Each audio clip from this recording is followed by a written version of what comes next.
OTB AM. With Gillette. Get into your flow with the new Gillette Labs Razor with exfoliating bar. Okay, so we had one of the big sporting dilemmas of our time last night. If you're an Irish Manchester United fan, who do you find yourself rooting for when it's Liverpool versus Rangers? I think probably in the end, events conspired to make it fairly obvious who you wanted to win. But was there any point in before kickoff, before any incidents that you were thinking, Shane? Yeah, I was very much on the fence. I think very much on the fence, and then of course Well, of course, the boos started ringing out across Anfield for "You Never Walk Alone," the Champions League anthem as well. Surely you've booed "You'll Never Walk Alone" at some point in your life. Yeah, of course. Yeah.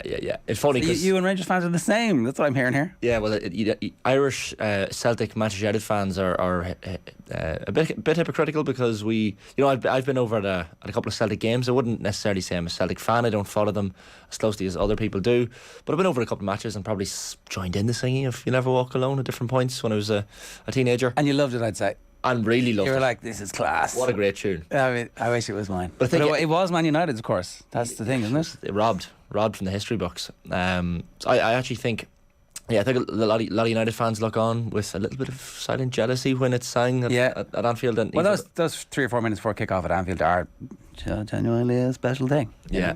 Spine chills up the spine. I think it's just one of those nights, and I think we've said it recently. Celtic Park on a European night is one of those nights I want to experience before I'm dead. Well, you've got a bit of time. I got a little bit of time. Yeah. So clock's hopefully ticking though.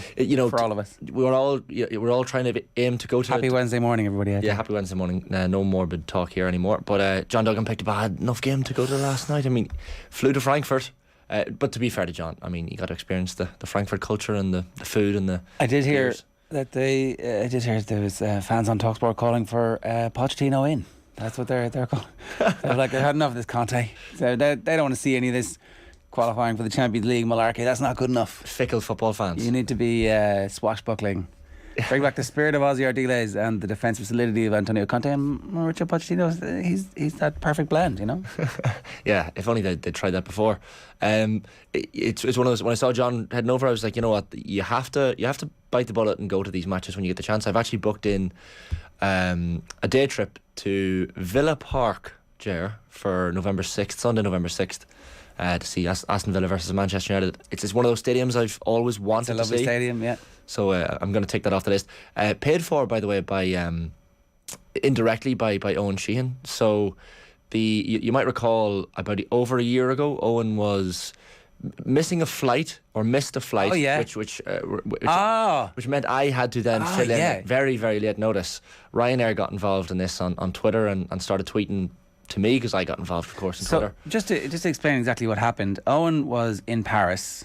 Yeah, and that was had stayed up all night partying, which we later discovered on somebody else's Instagram. Yeah, and had missed his bus to Beauvais. Now that he's gone, we can tell the story. Yeah, we have the video of him at the party, but we felt like it didn't quite fit in with the tone of his going away. Yeah, and so he's like texting Ryanair on Twitter, I'd say still up, going, hey, any chance you can hold play for me? And he can see it out the window. And I don't know what you did. You literally just came in and worked for him. Yeah, I basically had to, at reasonably late notice, come in and fill in, which I didn't mind doing, of course. And so Ryanair took the piss out of him, like non-stop, just took the piss out of him on Twitter all day. And to the point where when he was going away, they were like, oh, Owen, we'll always have Paris. It's like, this is obviously... They never forgot.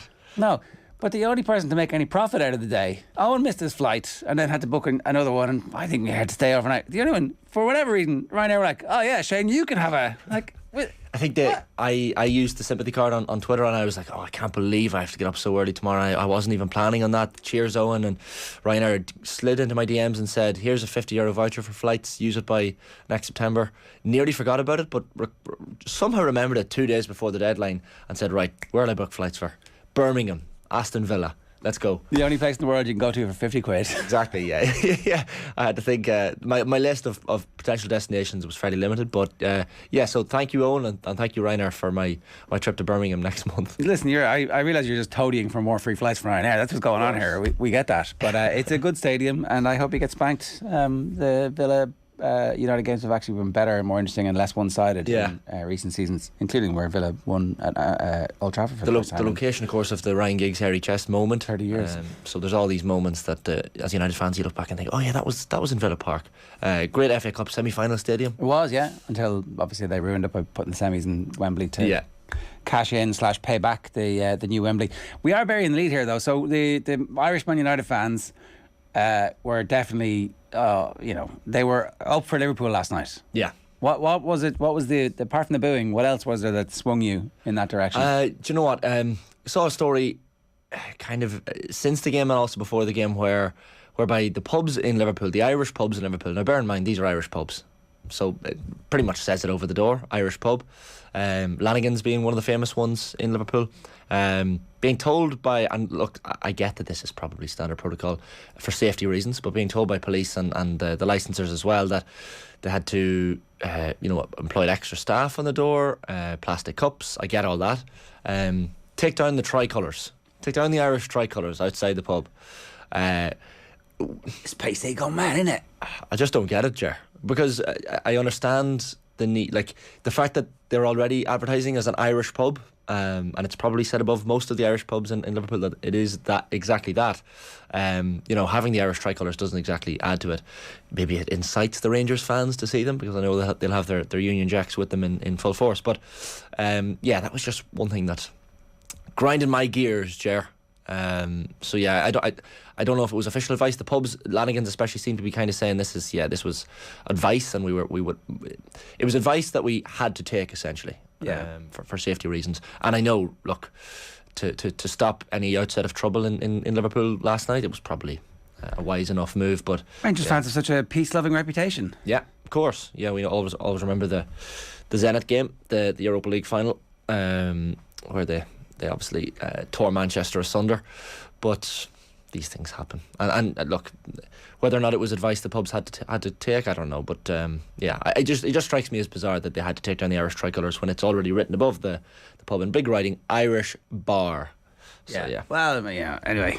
It's like coming from Munster to Leinster, different language. Jason Jacobs had to learn. Maybe the coming from Glasgow to Liverpool, they wouldn't have understood that. It was only the flag that would have like. The flag. We must attack the flag. It's always with the flags.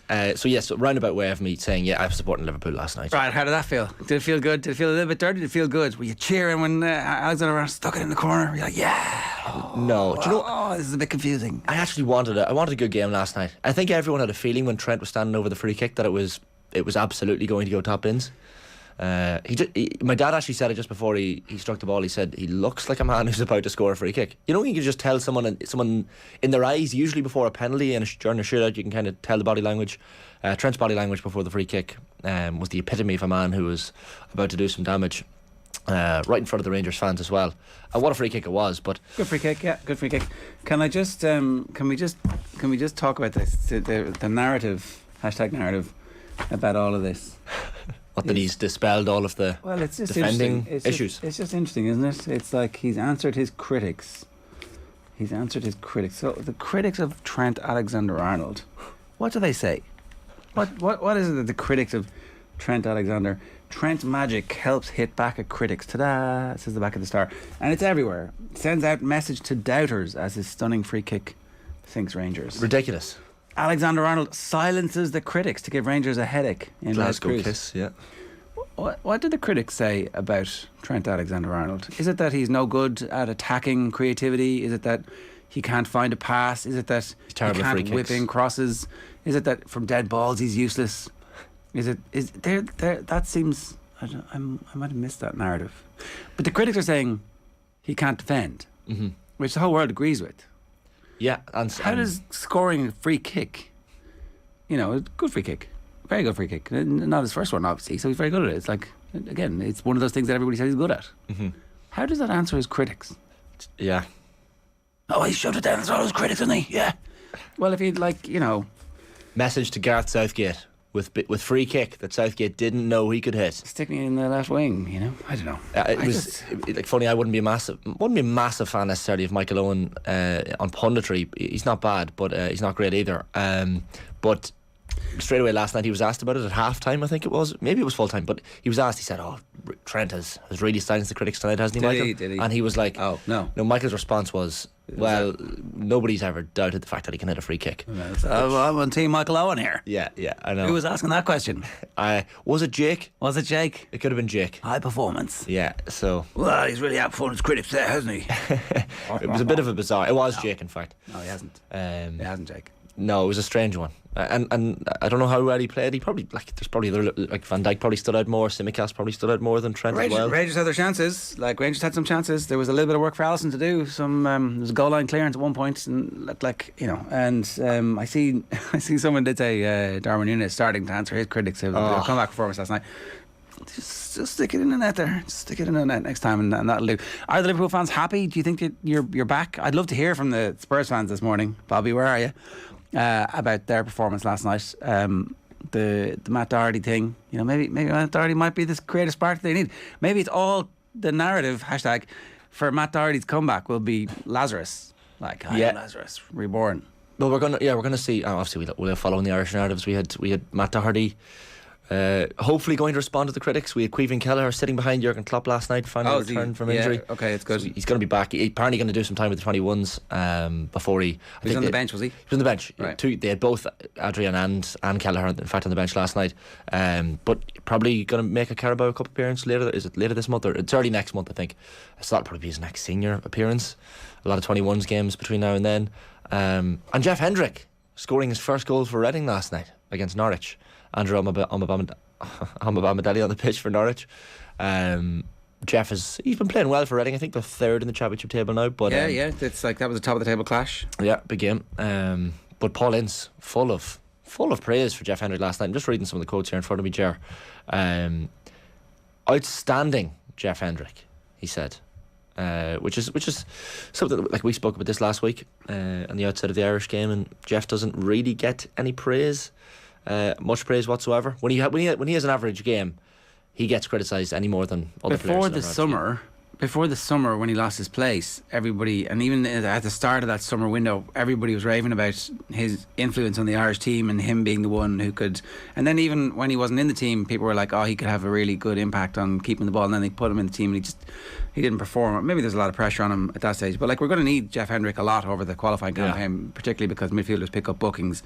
That Reading team is really interesting. Andy Carroll, Tom Ince, Jeff Hendrick, Junior Hoylett. There's a few other names that you would know from the nether regions of the Premier League. Yeah, and it's actually nice. I remember visiting the Medeski a couple of years ago. At the time I interviewed Clive Tilsley in the press gantry, and it was obviously an empty stadium that day. But the security guys and the ticketing people on the door there were looked after me so well that day, and they were like, "Come on back to the Medeski for a game." They're not getting any fans really at that point in time. They were kind of struggling a little bit. But I'd love to go to a Reading game over in the Medeski, especially when there's a bit of an Irish interest there. You kind of want to get over and see. But yeah. To see Andy Carroll as well and Tom Ince and a few of these players that you're Andy Carroll, familiarity to that team. There is a nice warm comfort blanket, and they're doing really, really well in the championship at the moment. You'd say they're not quite odds on. It's very early at this stage, but more than likely they'll be in the playoff shake at least, if not guaranteed to be in the playoffs. And Paul Ince still plugging away after all these years. So we are going to talk about Liverpool. We should probably do our coming up for you and tell you what's going to happen. Brendan Egan's going to join us to talk to us about his experience of playing under Brian Mullins. Obviously a Sligo footballer, joined Vincent and played under Brian for a while. Brian Mullins' funeral is this morning. Sports pages at 8:10. Harriet Prior of the Anfield Rap is going to join us at 8:30. We'll talk about the change in formation. Is this tactical flexibility from Jurgen Klopp, or is he bottling it? I mean, because there's nowhere in between, is there? Sports News at 8:50. You had to be there. Is Matt Jarvis, the former Premier League winger, whose list is lit. Absolutely. We're going to play out some Tim Vickery from last night about the Brazilian election situation and the influence that the footballers who are all basically Trump fans in essence. It turns out footballers and their politics, certainly in Brazil, are interesting. They're happy to lend their names to whatever. It was a fascinating discussion with Tim last night. I was listening to it in the drive up this morning, and it puts it into context so well, Tim, as he always does. But you forget how divisive it is. you obviously hope that Bolsonaro, from a lot of people's perspective, doesn't get back in. I think it's the first time in a long time that the Brazilian president hasn't automatically been re-elected straight away without much of a bit of competition.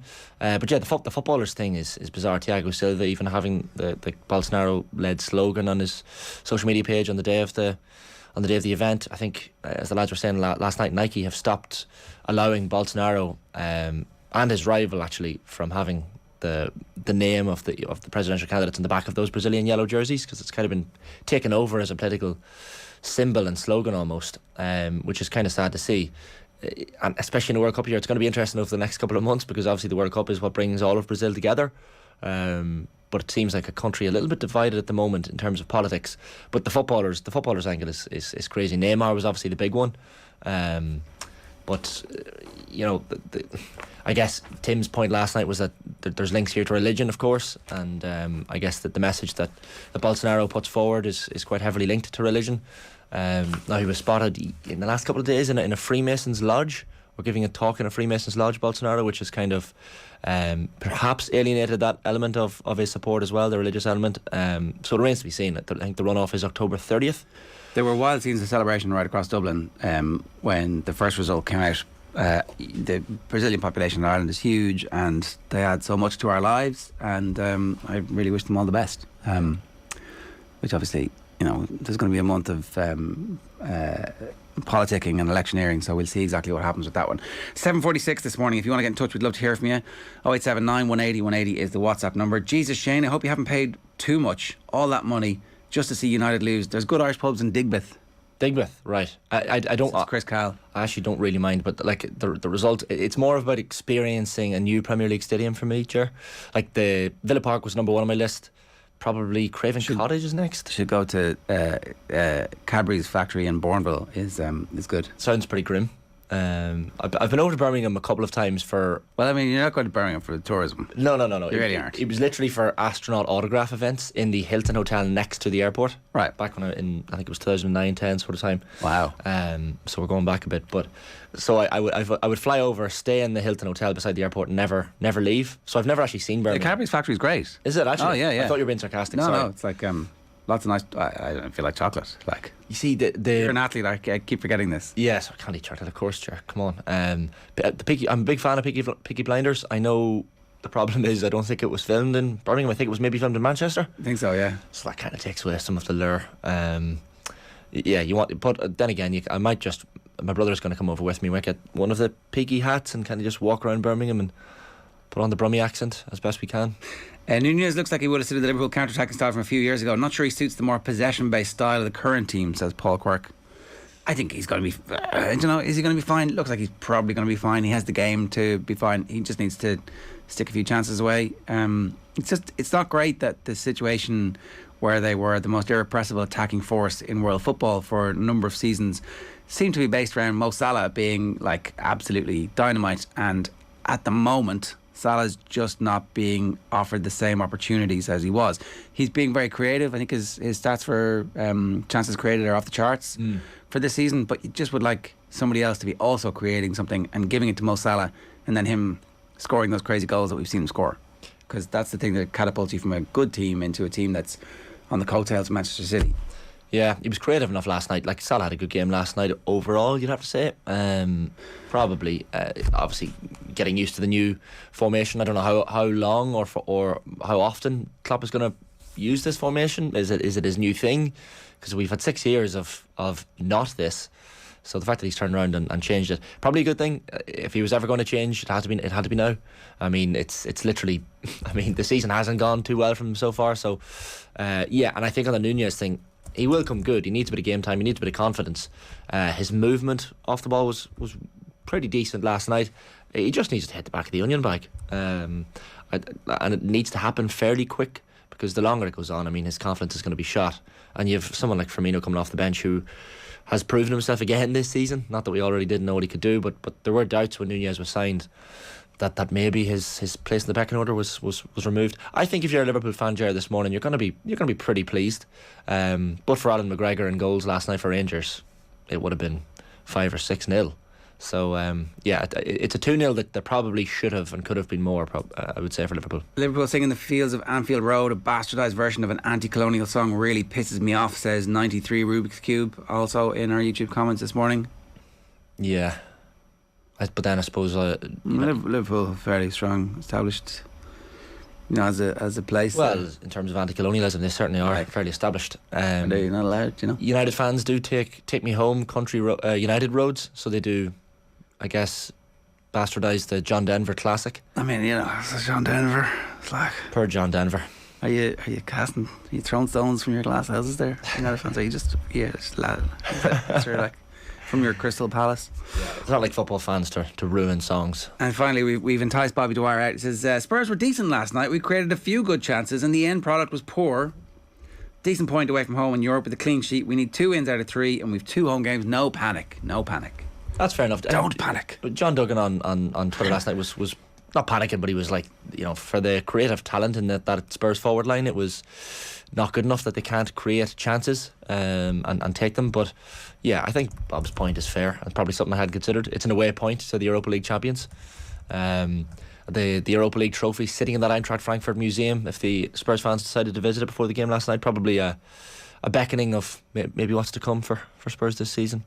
That's going to be a tight group.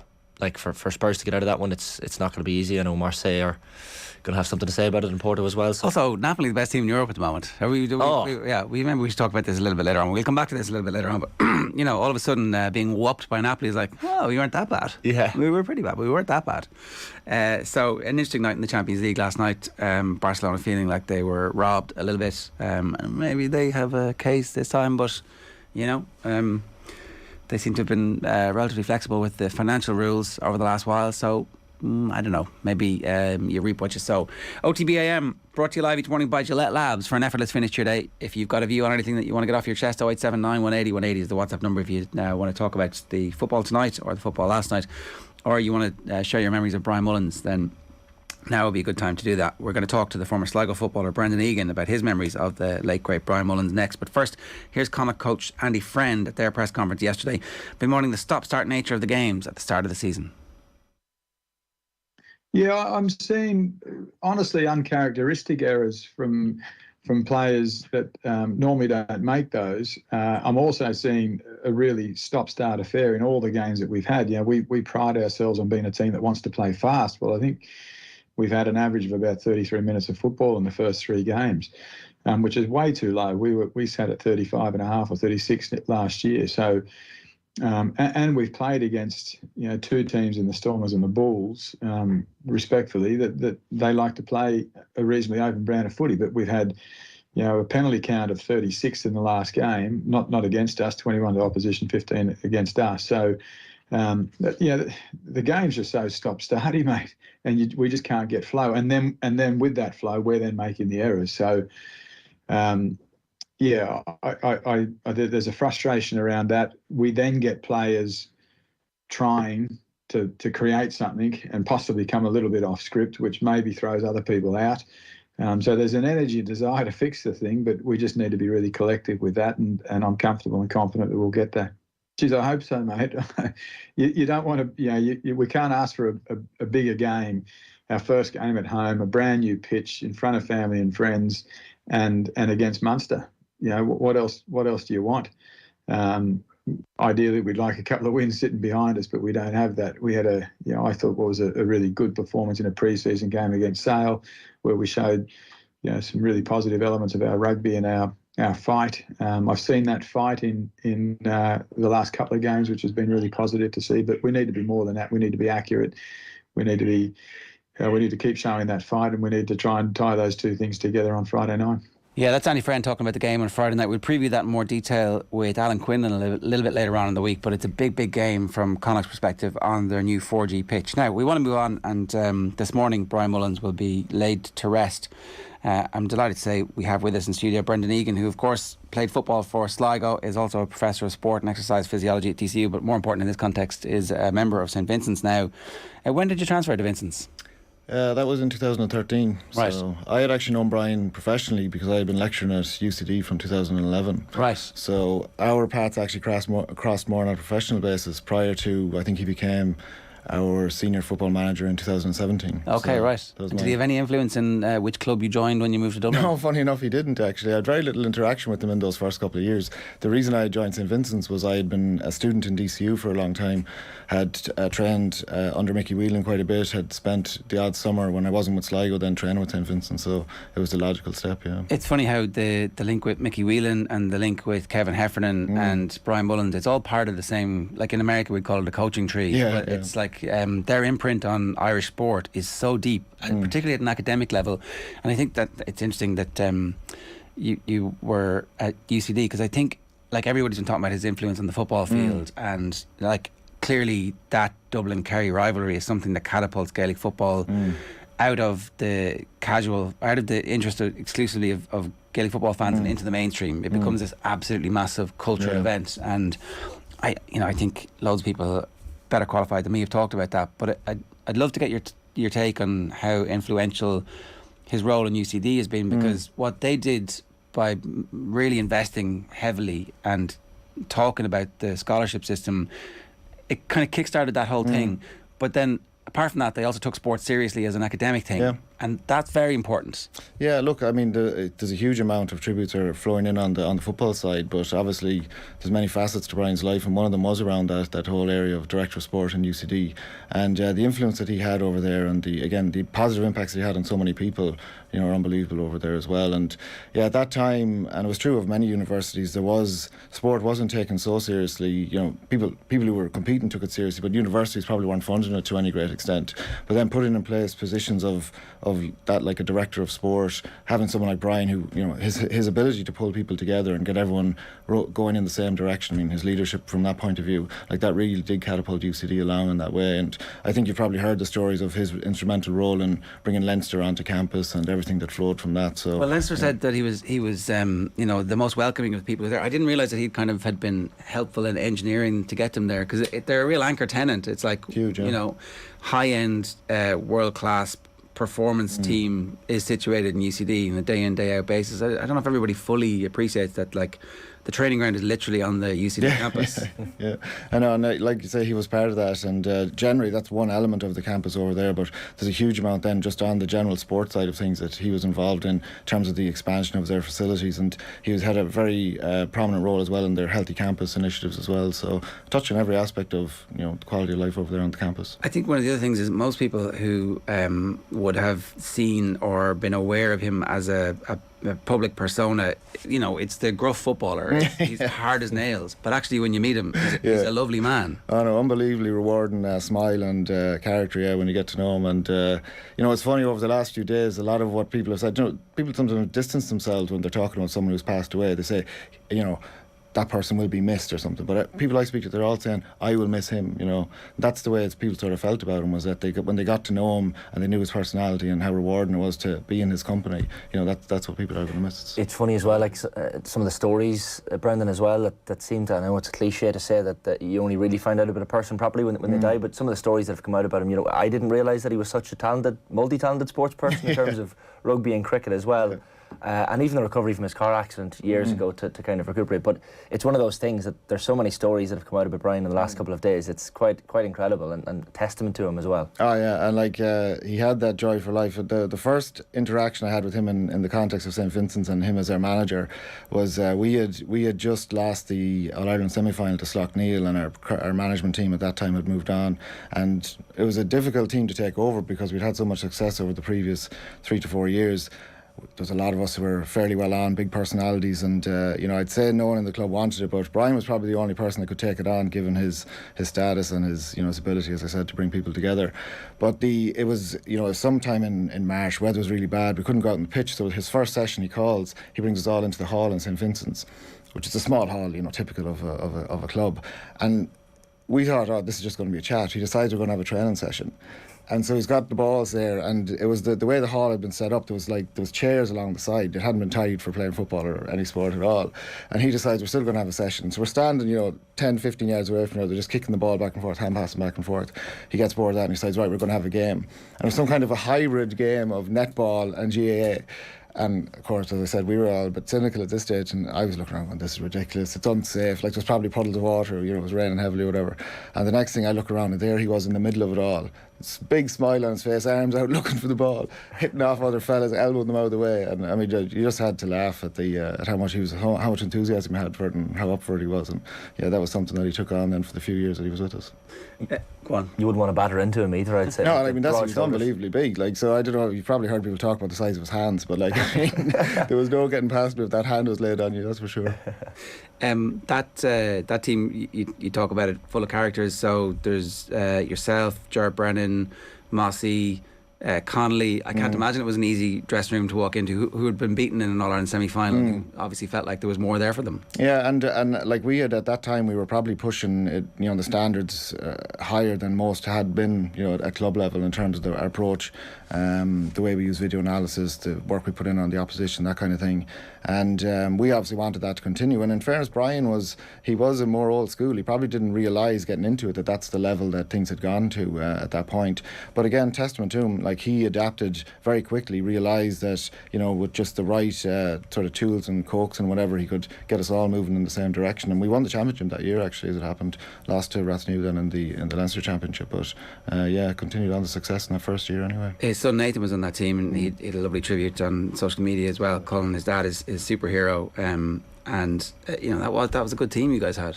Yeah, that at that time I suppose it was we were getting on in age, and over the next couple of years after that, through immigration, retirement, injuries, we totaled it up at one point from like 2017 to 2019. We'd lost something like 16-18 players. Right. 6 or 7 of them were starters. So that was really nothing to do with Brian. It was just the timing of it, and he held it all together well. And obviously then he was in charge during the COVID interrupted years as well, and that was a challenge in its own right. But like I said earlier, leadership was one of his strengths, and he kept everyone moving in the same direction. I was talking to somebody in the club the other night, and he was saying that loads of people, you listen to inter-county footballers and they're always talking about the club. But actually for Brian Mullins it was literally the be all and end all, and you'd often see him on the bike around going down to meet somebody, and like taking that role on when nobody else would take it would be kind of emblematic or stereotypical of the commitment that he had. Yeah, for sure. And he had served in numerous roles in the club, and I mean that is another huge loss that's going to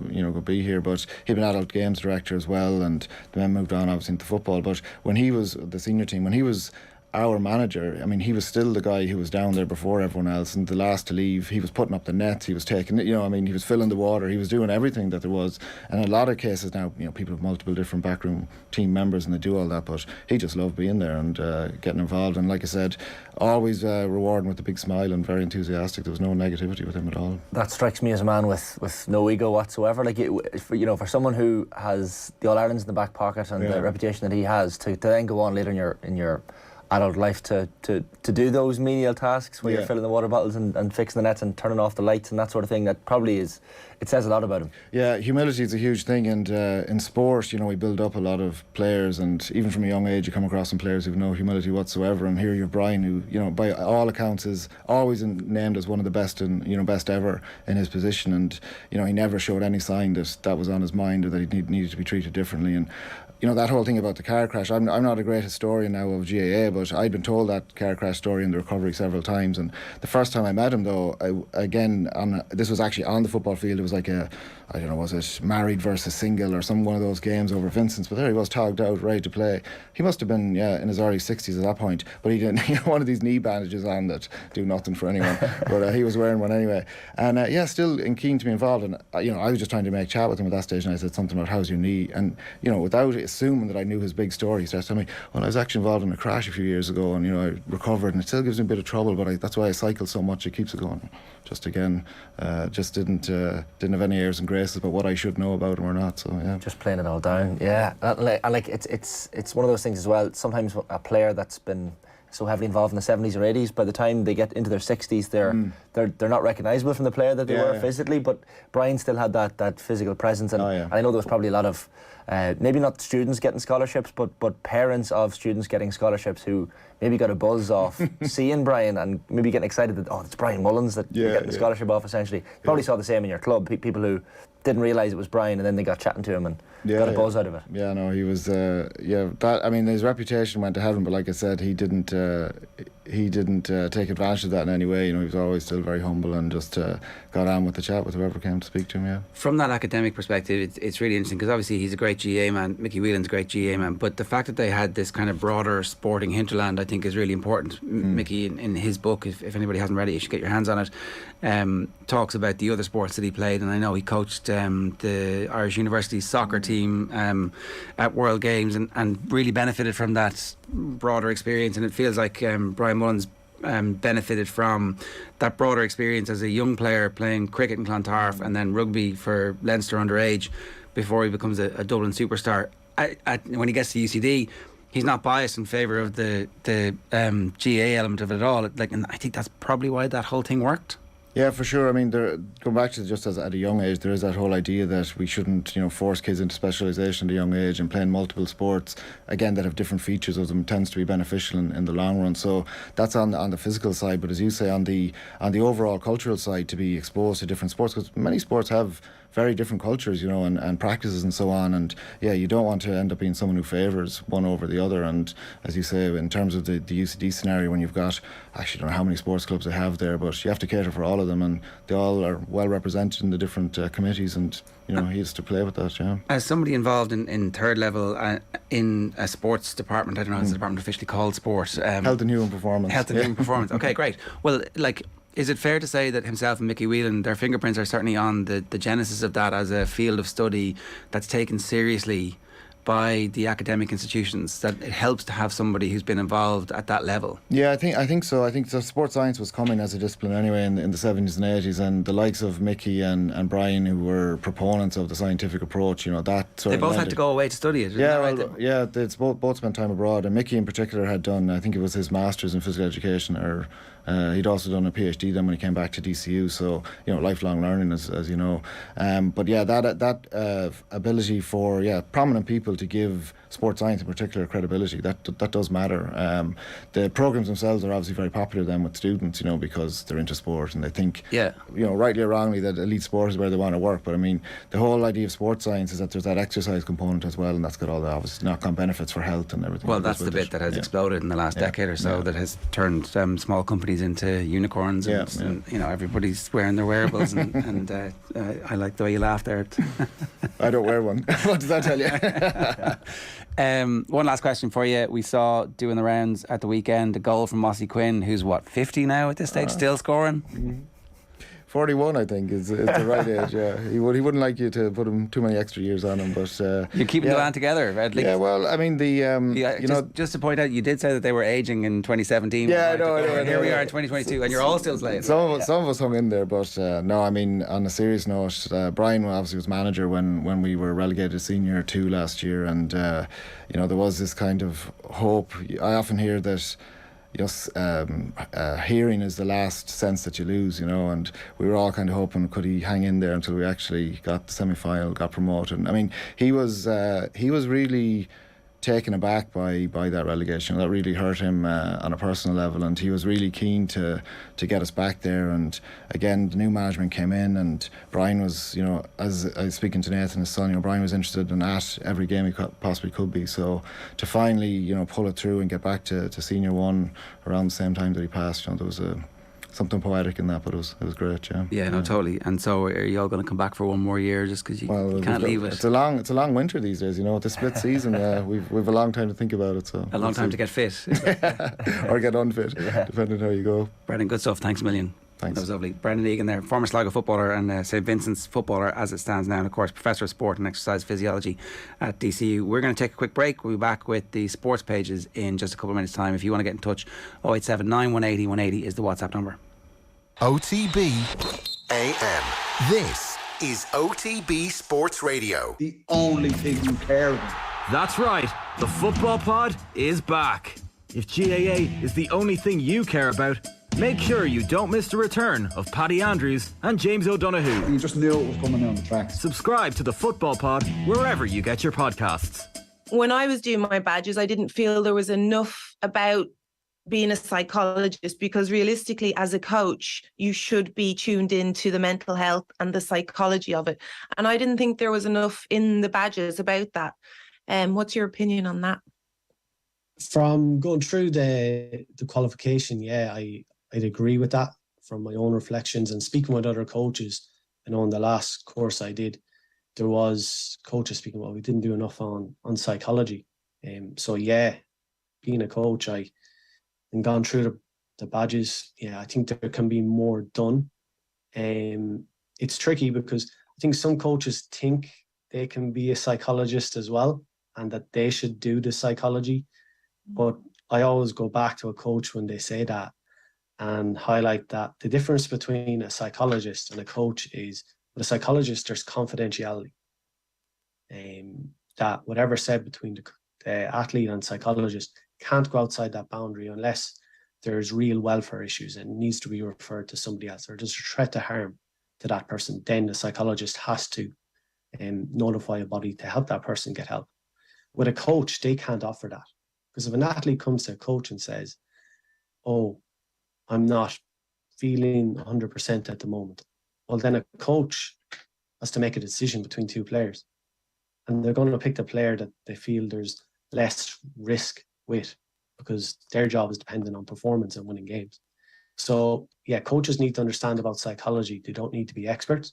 Have you subscribed to the OTB Football Podcast? Who's a current journeyman? Current journeyman. I'm like sort of thinking of lads in the centre of midfield. Glenn Murray, journeyman. Nailed. Journeyman. Yeah, there you go. I would say Damien Delaney is what Mick is saying. Crossed my mind. By his own admission, I think he'd say that as well. I think it's wrong, but the people who want him out now, I think is wrong. I would definitely let him go his way until the results for the next qualifiers. Subscribe now to the OTB Football Podcast stream wherever you get your podcasts and download the OTB Sports app.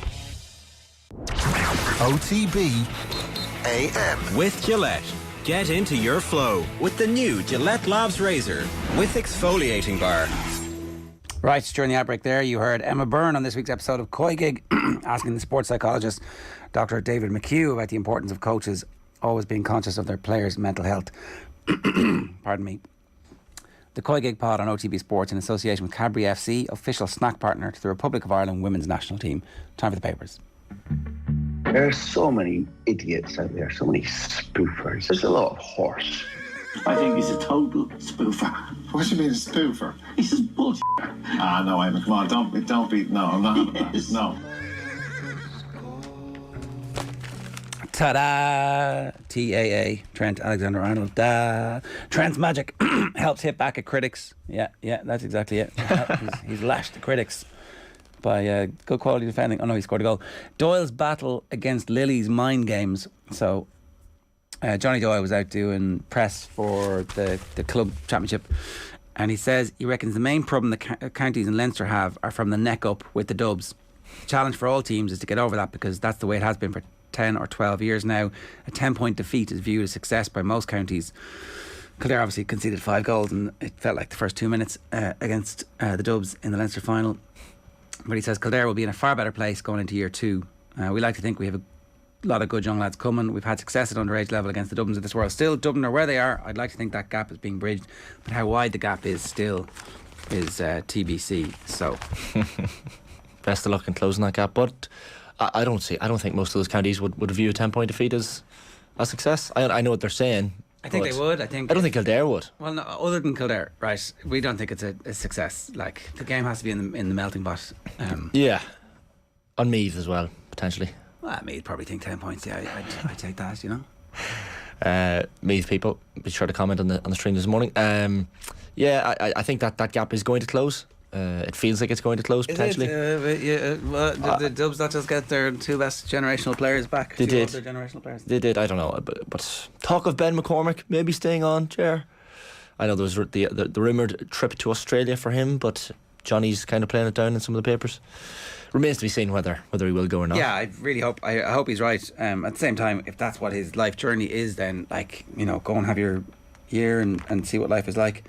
The Kildare players went down to visit Micko in the summer. There's a great picture of many of them. Dermot Early's there, Glenn Ryan's there, it looks like Anthony Rainbow's there, and a couple of others are down visiting Micko in Waterville this summer. So that was very nice to see, and he said they all went down to have a chat. Yeah, I think Johnny says in the piece that they had heard he wasn't in the best of health, and they went down just to kind of have the chat and catch up with him. They said obviously he doesn't move on his feet as well as he used to, but his brain is as sharp as it ever has been.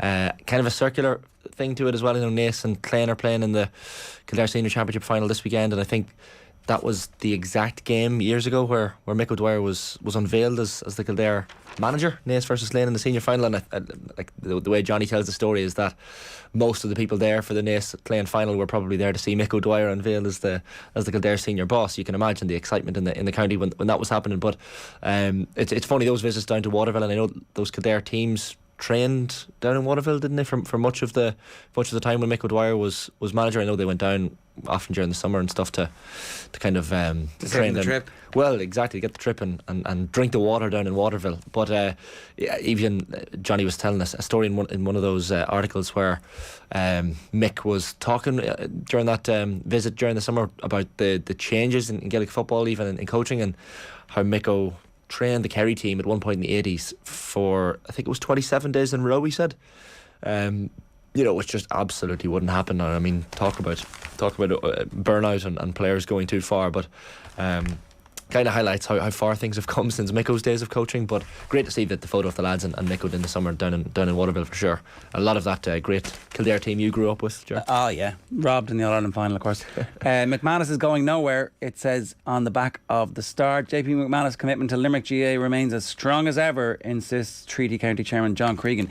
I didn't see the speculation anywhere until I went looking for it after everybody told us about the speculation. And was it not just one young fella from Tipperary who has a long history of inventing things on Twitter? Was that not is that not where this seems to be where it wasn't a media outlet? It wasn't like a ITK GAA Stan account. No, but it highlights how much silly season it is in GAA at the moment, that we have the Kieran Donaghy to Roscommon rumours. We have the likes of who's heading to Australia, who's not. Ben McCormick being the one in today's papers because we don't know whether he's going or not.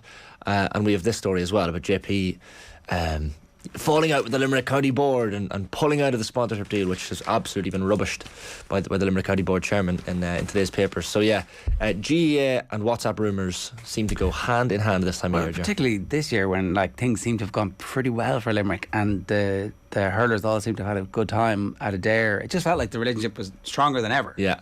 Oh yeah, completely. So look, maybe, and sure, look, you would say, well, what else would they say? Do you know?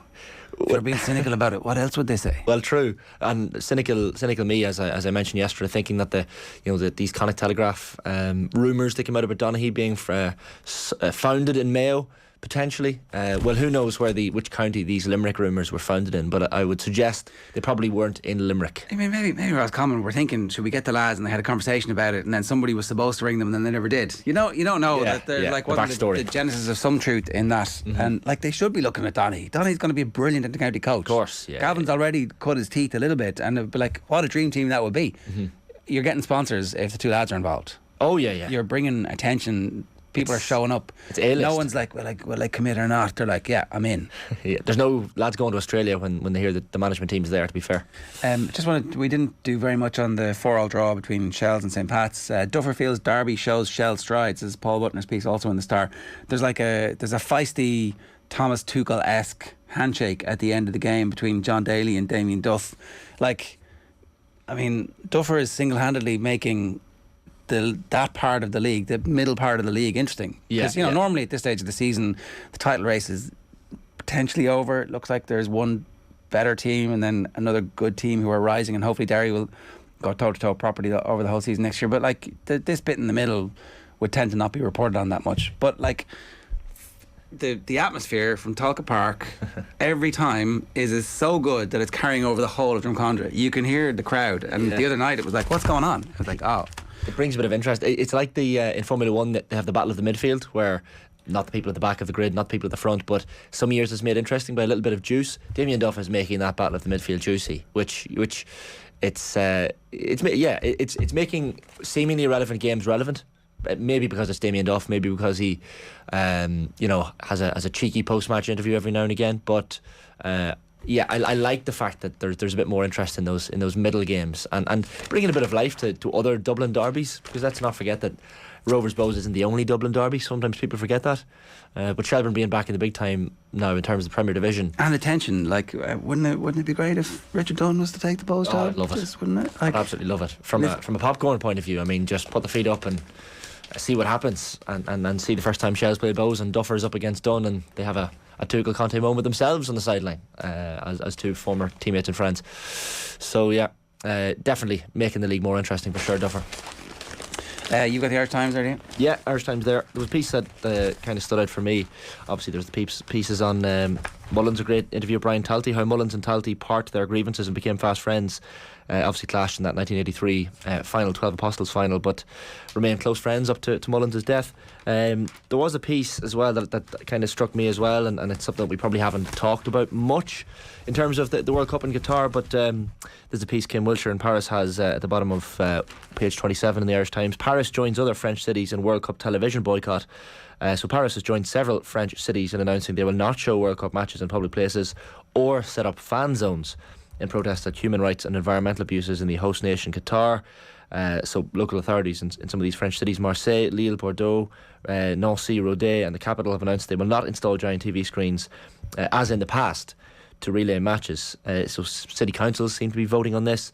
The socialist mayor in Lille, one of those to come out and speak against this. Interestingly as well, Pierre Rabadin, as a former French rugby international, he's the deputy in charge of sport in the City Hall in Paris. He said there was no question of installing fan zones in Paris. When you consider that Paris Saint-Germain are the team in Paris, Qatari owned and operated, that probably is the standout. The fact that Paris won't be staging, it's only a small show of protest against the World Cup, of course, and perhaps more needs to be done. But it kind of highlights how are other countries going to show or otherwise the World Cup, and how are we going to talk about it? Because do you talk about every single game with an asterisk over it? I know Miguel Delaney touched on this with Joe the other night, that it's going to be awkward when it comes around to it, because when we're talking about the games like Netherlands against Senegal or England against Wales or whatever, to what extent do we mention the Qatari rights abuses? Do we do it for every single game? Is Maybe, it just... I think you probably just have I don't know, the trouble is, right, if it becomes cursory, it'll become wallpaper. But at the same time, sports washing works, and because Man City at the weekend were playing some of the best football you've seen in that first half. Yeah, and that's one of the elements that Miguel touched on the other night as well, is that with Newcastle it's very upfront and obvious. We've all talked about the Saudi links, but with City it's almost like it's forgotten about. It's totally forgotten about. It worked. Yeah, completely. Haaland has, it's all talk about Haaland now and the goals, and people have forgotten where the money came from and where City got their money since 2008. So yeah, to say sports washing works is an absolute certainty. And my concern is that we'll be obviously talking about moments on the football pitch in the World Cup later in the year, but we obviously can't forget about the bigger story here, and you would imagine all the TV networks will cover it in some fashion, probably at the start of the tournament, and then never speak of it again. But if it's Argentina-Brazil in the final, it'll be amazing. Oh yeah, completely. And rightly we should focus on the football as well, but you kind of want to have the overarching story here. It's a test of modern humanity. Can we have competing and important stories in the same part of our brain? Is that possible? Or are we too brain dead at this stage, too ruined by technology to be able to go, there are two important things that I need to focus on both of them equally. Can I do this? Multitasking, not easy. Probably can't. Yeah. We need to talk about this story because it's on the front of the Telegraph as an exclusive, but it's also carried in the back of the Mail. Jeremy Wilson has this story, and it's Dr. Willie Stewart, who you might be familiar with. He's spoken at length. We've had him on the show before, and he's been over in Dublin at various concussion conferences down through the years, talking about the impact of regular impacts on the brain on sports people. They've done a longitudinal study now that finds former International Rugby Union players, these are Scottish players, are 15 times more likely to suffer the impact of motor neuron disease than the general public. They're also more likely to have dementia, twice as likely to develop dementia, and 3 times more likely to suffer Parkinson's.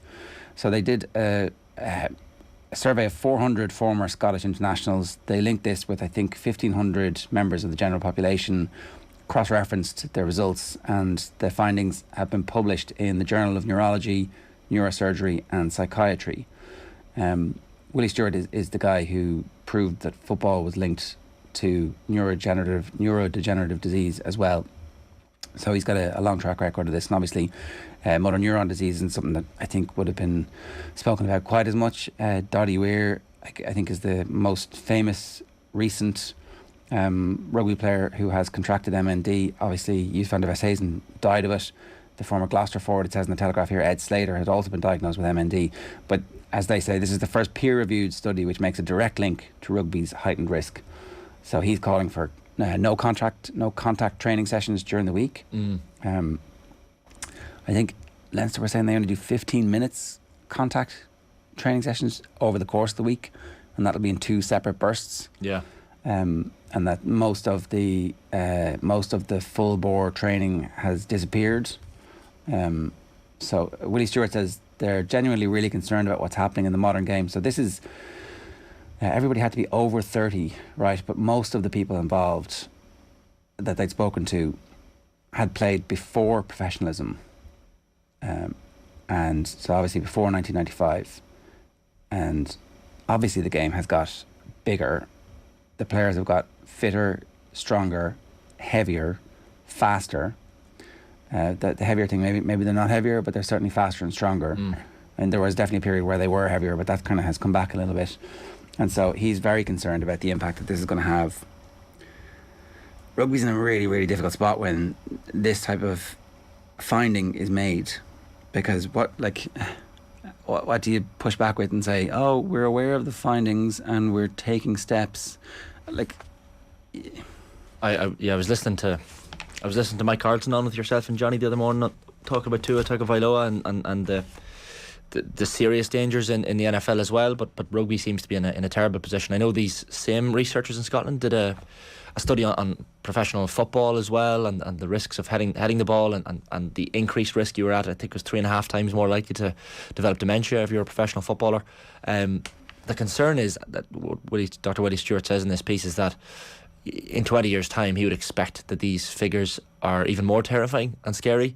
20 years goes, sorry to tell you all, but 20 years goes fairly fast, and people we're going to be sitting here in 20 years' time with drastically different and scarier numbers, and nothing will have been done in the interim period, because some sports seem very reluctant to move on from this. There should be absolutely no need for contact sport during the week or during competition in rugby. I remember reading the great Jonathan Igue biography on Muhammad Ali, and he talked about the fact that in the 80s and late on in Ali's career, when probably some damage had already been done, he used to practice for fights by repeatedly getting punched in the head, and his logic was, well, I'm going to get punched, so I need to be prepared to get punched, which, looking back now, seems archaic and ridiculous. But I have a feeling we're going to look back it's not quite like looking back at smoking ads in the 60s and saying, oh, look at what people did back then, but it's not far off. I think we're going to look back in 30 or 40 years at contact training in rugby and scrummaging at the moment in rugby and think, why didn't we do something?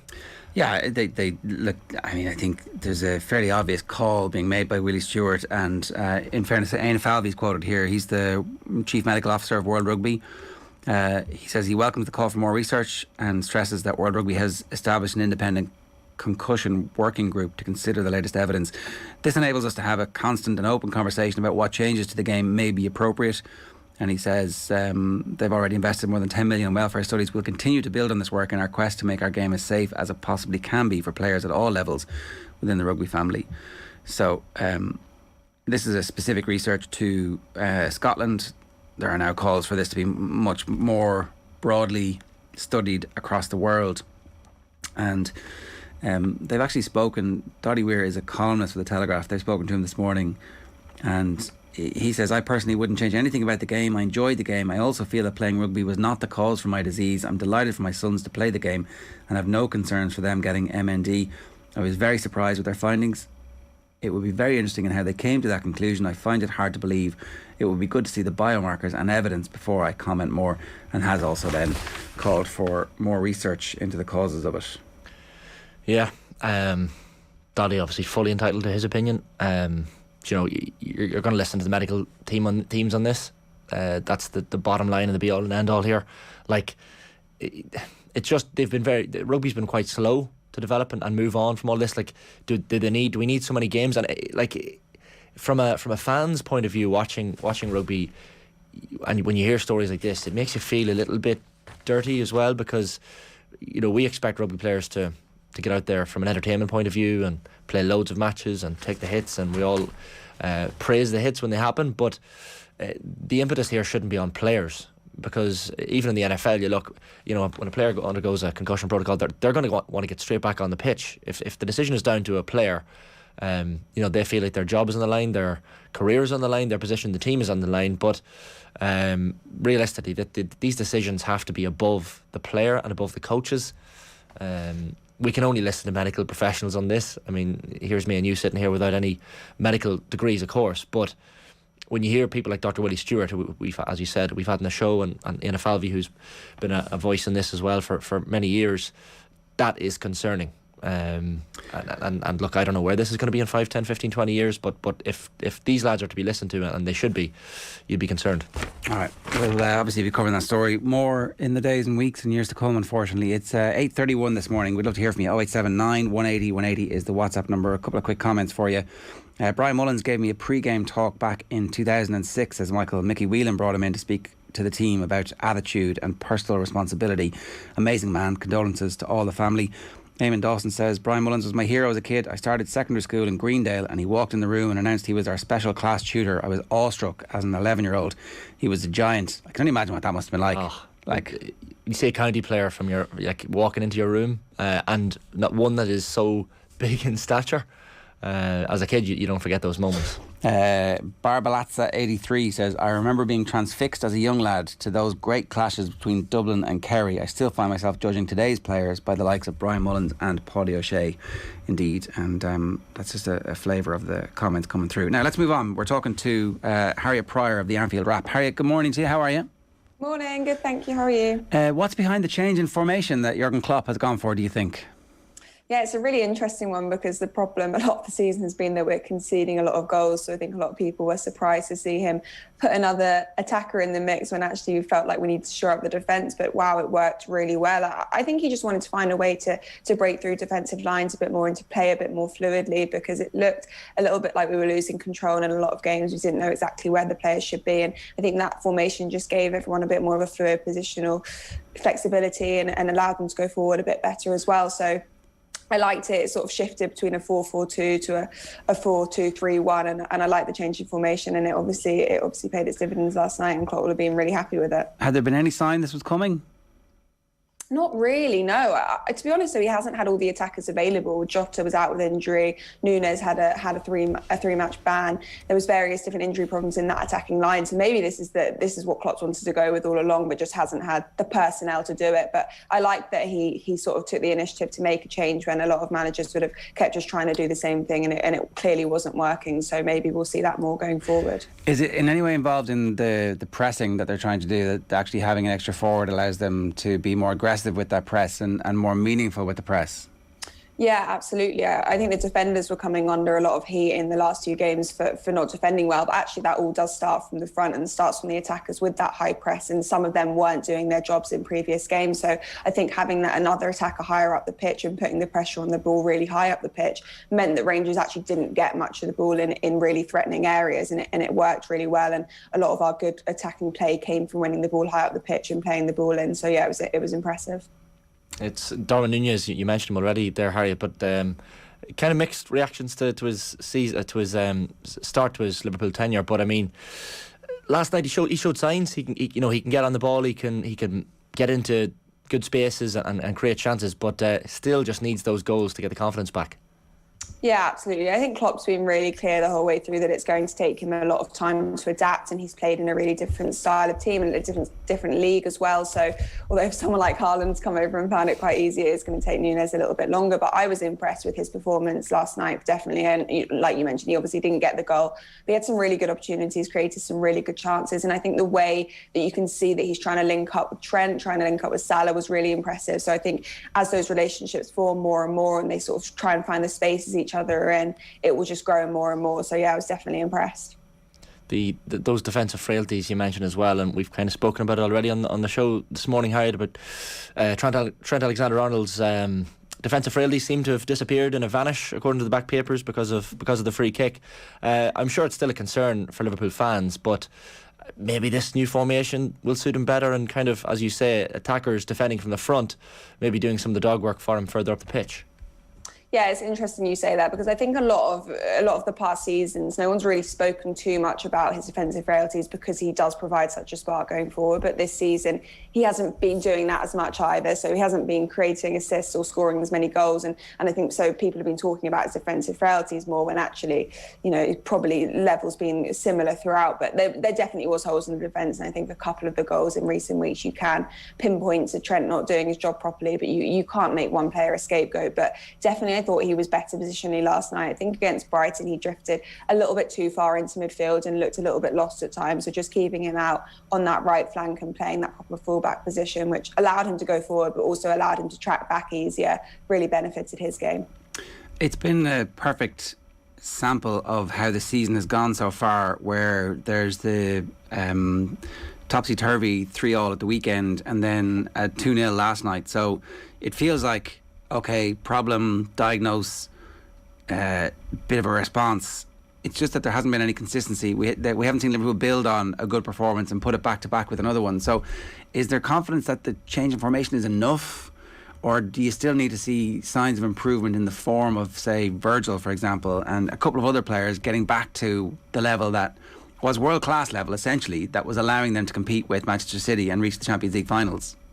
Yeah, there definitely has been a lack of consistency. But what I liked last night, which I thought was different, was that it was a really calm performance. I think before, when we felt we're going to come back again, it's been via a last-minute winner against Newcastle and even Ajax, and then a 9-0. We've not really had any 2-0, just settled games and where we feel we can build from. So I feel last night it is a really good starting block. But, Rangers, I think Arsenal are going to be tougher opposition than Rangers were last night, and we've got them to play at the weekend. We've got Manchester City coming up, so they'll be the real test to see how our season can kick on from here. And all the players will constantly be assessing their form. There's not a second that they'll think from last night that all their work is done and dusted. There still clearly is problems that need to be solved and things that they need to work on. So they'll all be keen to do that moving forward. But hopefully that will build a bit of confidence, because I think confidence is something that's really been lacking. I think you could even tell at times last night there is a little bit of confidence that's sort of dropped in the team. So hopefully every single win and every single good performance and individual performance as well will help the players out, and individually their form will just continue to get better, because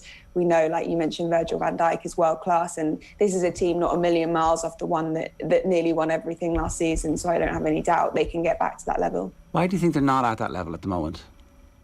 It's really difficult to say. I think you can point at so many different things, and a lot of people have talked about a lack of confidence, a hangover from last season, a lack of investment, the fact that individual form just hasn't been good enough, the fact that we've been relying on players that are either too old and too experienced or not experienced enough, and we haven't found that middle ground.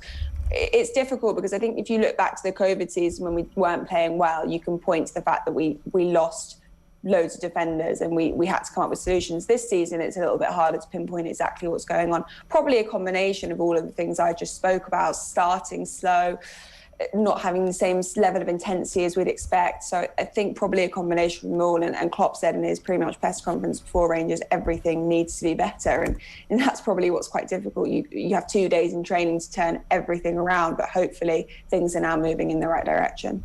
We have tended, Harriet, I guess, in the last number of weeks to focus on a lot of the negatives around Liverpool, but we should touch on some of the positives as well. I know Fabinho was the man to miss out last night, but if you look at that relationship between Thiago and Jordan Henderson, worked quite well last night. I know probably weren't many runners from deep on that Rangers team as they might be likely to face later on in the season, but I think Kenny Miller described Thiago as the conductor on television last night after the game, and that relationship with Jordan Henderson seems to have worked quite well, especially last night.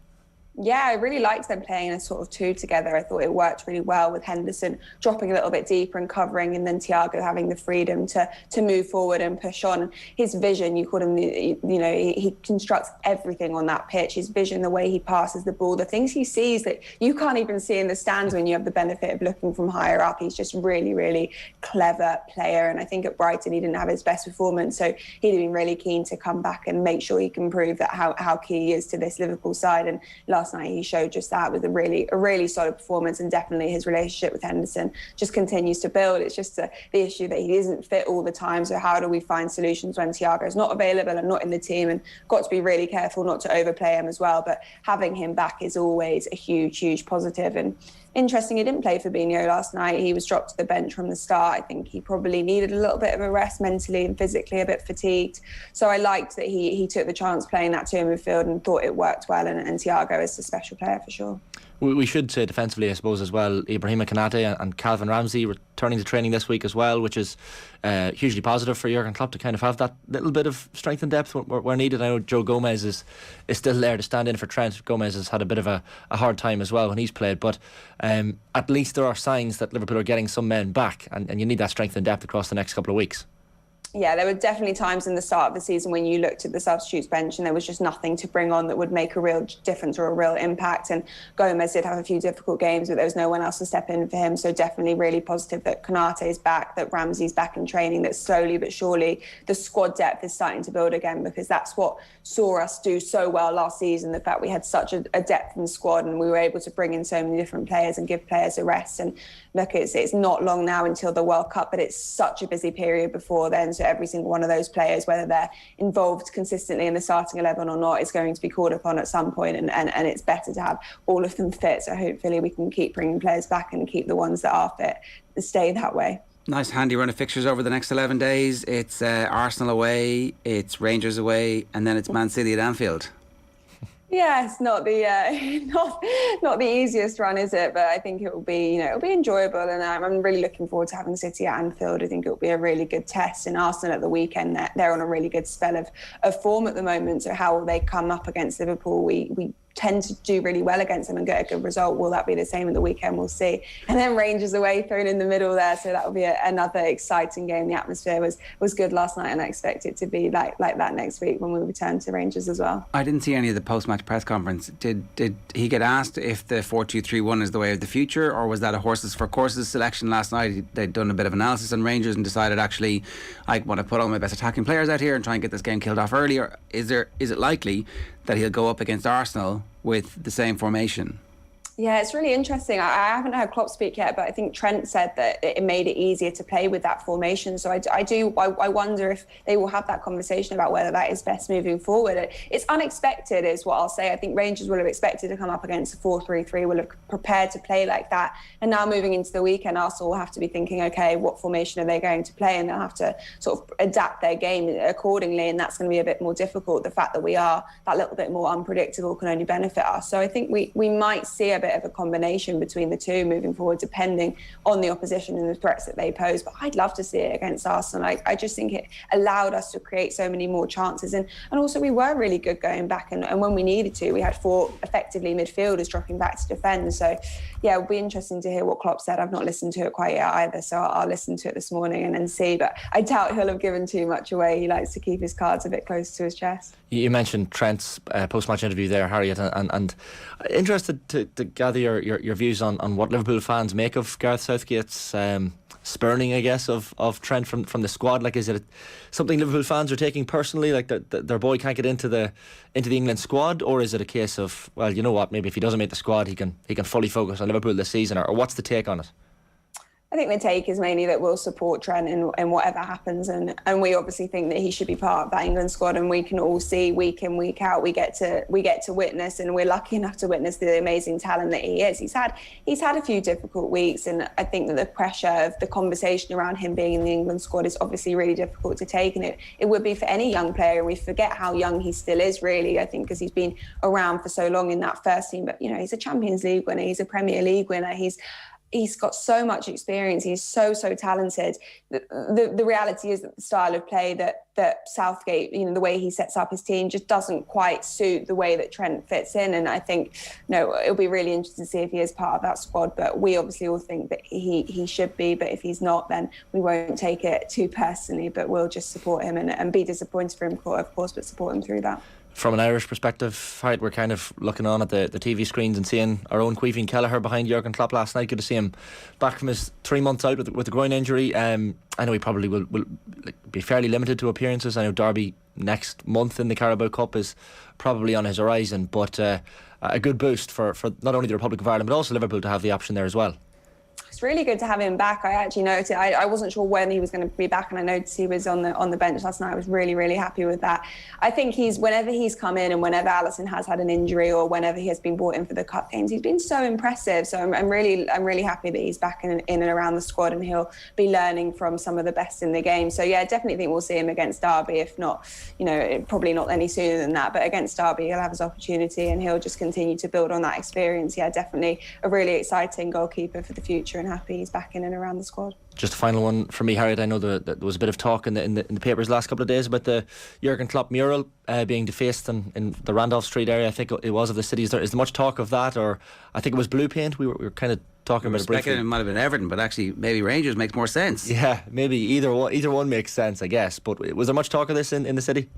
I've not heard too much, to be honest. I've seen a few things on social media, and obviously it's very sad and disappointing for the people that put absolutely hours and hours of work into planning these things and doing these things, and you never want to see that happen. But it's not the first time it's happened. It's obviously really disappointing and really sad, and we just hope that we can try and limit that moving forward, because it just feels unnecessary. Rafa Benitez going to Nottingham Forest, given that he was at Everton, does it matter to Liverpool fans anymore, or is this like glad to see him back at somebody other than Everton? I heard this last night. It came as a bit of a surprise. I mean, I think we wish Rafa the best. I think it's clear his time at Everton didn't come to the best end, and he probably realised that maybe wasn't the best move for him, and he couldn't do everything he wanted. But if he goes to Nottingham Forest, look, we'll wish him all the best, and I'm sure he'll enjoy his return trips to Anfield if they come. In short, you guys are optimistic that a corner has been turned? I hope so. I think we'll really be able to see it the weekend. Everyone would have maybe expected us to win last night. I think that we were clearly the favourites going into it, and we should have produced a dominant performance. So Arsenal will be a really big test to see how far that step up has come. But look, you can only play the opposition at hand. We got the 3 points. That's exactly what we needed. So we'll move on from that. We'll take it. We'll take a bit of confidence from it, and hopefully can kickstart the season properly. All right, Harriet, good stuff. Thanks a million for joining us. Cheers. Thank you. It's Harriet Prior from the Anfield Wrap there. It is 8:47 this morning. You're watching OTB AM. If you're with us on YouTube, or maybe you're listening to us on OTB Sports Radio, either way, you're very welcome. Also with us, Cathal Mullaney. Cathal, you're also very welcome. How are you?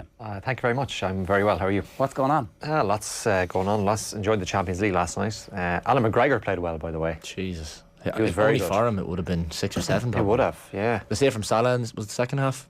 Was remarkable. What is he's over 40, isn't he? I think he's 40 or thereabouts, yeah. Which is really old, Ger. Hasn't gone the Stephen Hunt. I was like, he needs Hunty as an agent. Just dye your hair there. That's how it works. You get more money. Yeah. Only for him, and there was no stopping the free kick or the penalty. No, he did his the best. free kick was excellent.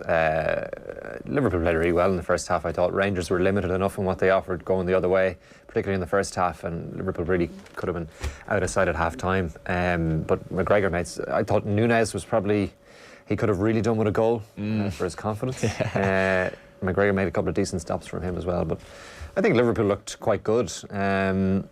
Taking into consideration that Rangers probably aren't the strongest opposition that they're going to come up against over the next little while, but all things considered, as Jerry says, they're probably a step in the right direction. Yeah, and that's a good point. The level of football in terms of what Rangers bring, Celtic are far above. Though. You have to be sceptical about this Liverpool team. They've turned a corner about 5 times this season.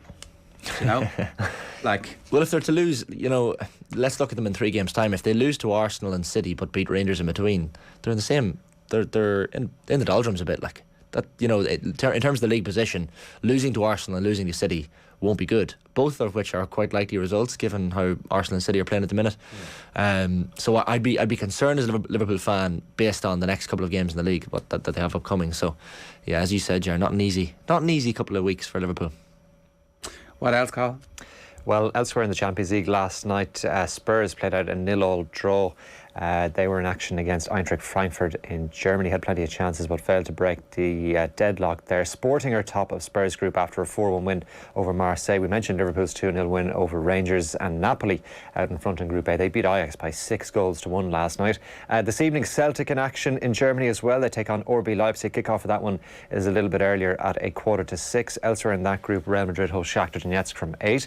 In Group G, Manchester City have a 100% record. They take on Copenhagen at the Etihad tonight. That's at 8 o'clock. And Chelsea start the night bottom of Group E ahead of their meeting with AC Milan, and that takes place at Stamford Bridge. And Mikey Leddy scored for Shamrock Rovers in their 1-1 draw with AZ. That was in the UEFA Youth League last night at Tallaght Stadium in the second leg of that tie, but Rovers lost the tie on aggregate by 6-1. In the Championship last night, Jeff Hendrick on target for Reading. They played on a 1-1 draw with Norwich.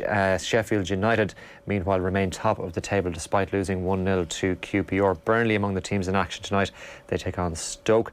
Cian Prendergast will captain the emerging Ireland team in their clash with the Pumas later today. That's in Bloemfontein at 4 o'clock this afternoon, the second of 3 games for the emerging Ireland side on their tour of South Africa. And there's racing at Navan this afternoon. The first going to post there at 1:15. Philip Quinn in today's Irish Mail has he's crunched the potential outcomes from the draw on Sunday for the Euro qualifiers. I know I'm not supposed to talk about the international team because we're back in the Premier League and the Champions League on, but anyway, I'm going to. And Philip Quinn has done it. This is a really interesting piece. So the qualification pots, our dream draw, right? Hungary, Bosnia-Herzegovina, Ireland, Faroe Islands, Malta. You take that all day long. Yeah, you would, yeah. A second nearly dream draw, Croatia, Israel, Faroe Islands, Moldova and Andorra. 16 group, yeah. Nightmare draw. Here's where the fear starts. Belgium, France, Greece, Slovakia, Ireland. No, thank you. Belgium and France in the same group. You just have to hope that they draw their 2 games and we win one and lose one against them. And is that what we hope?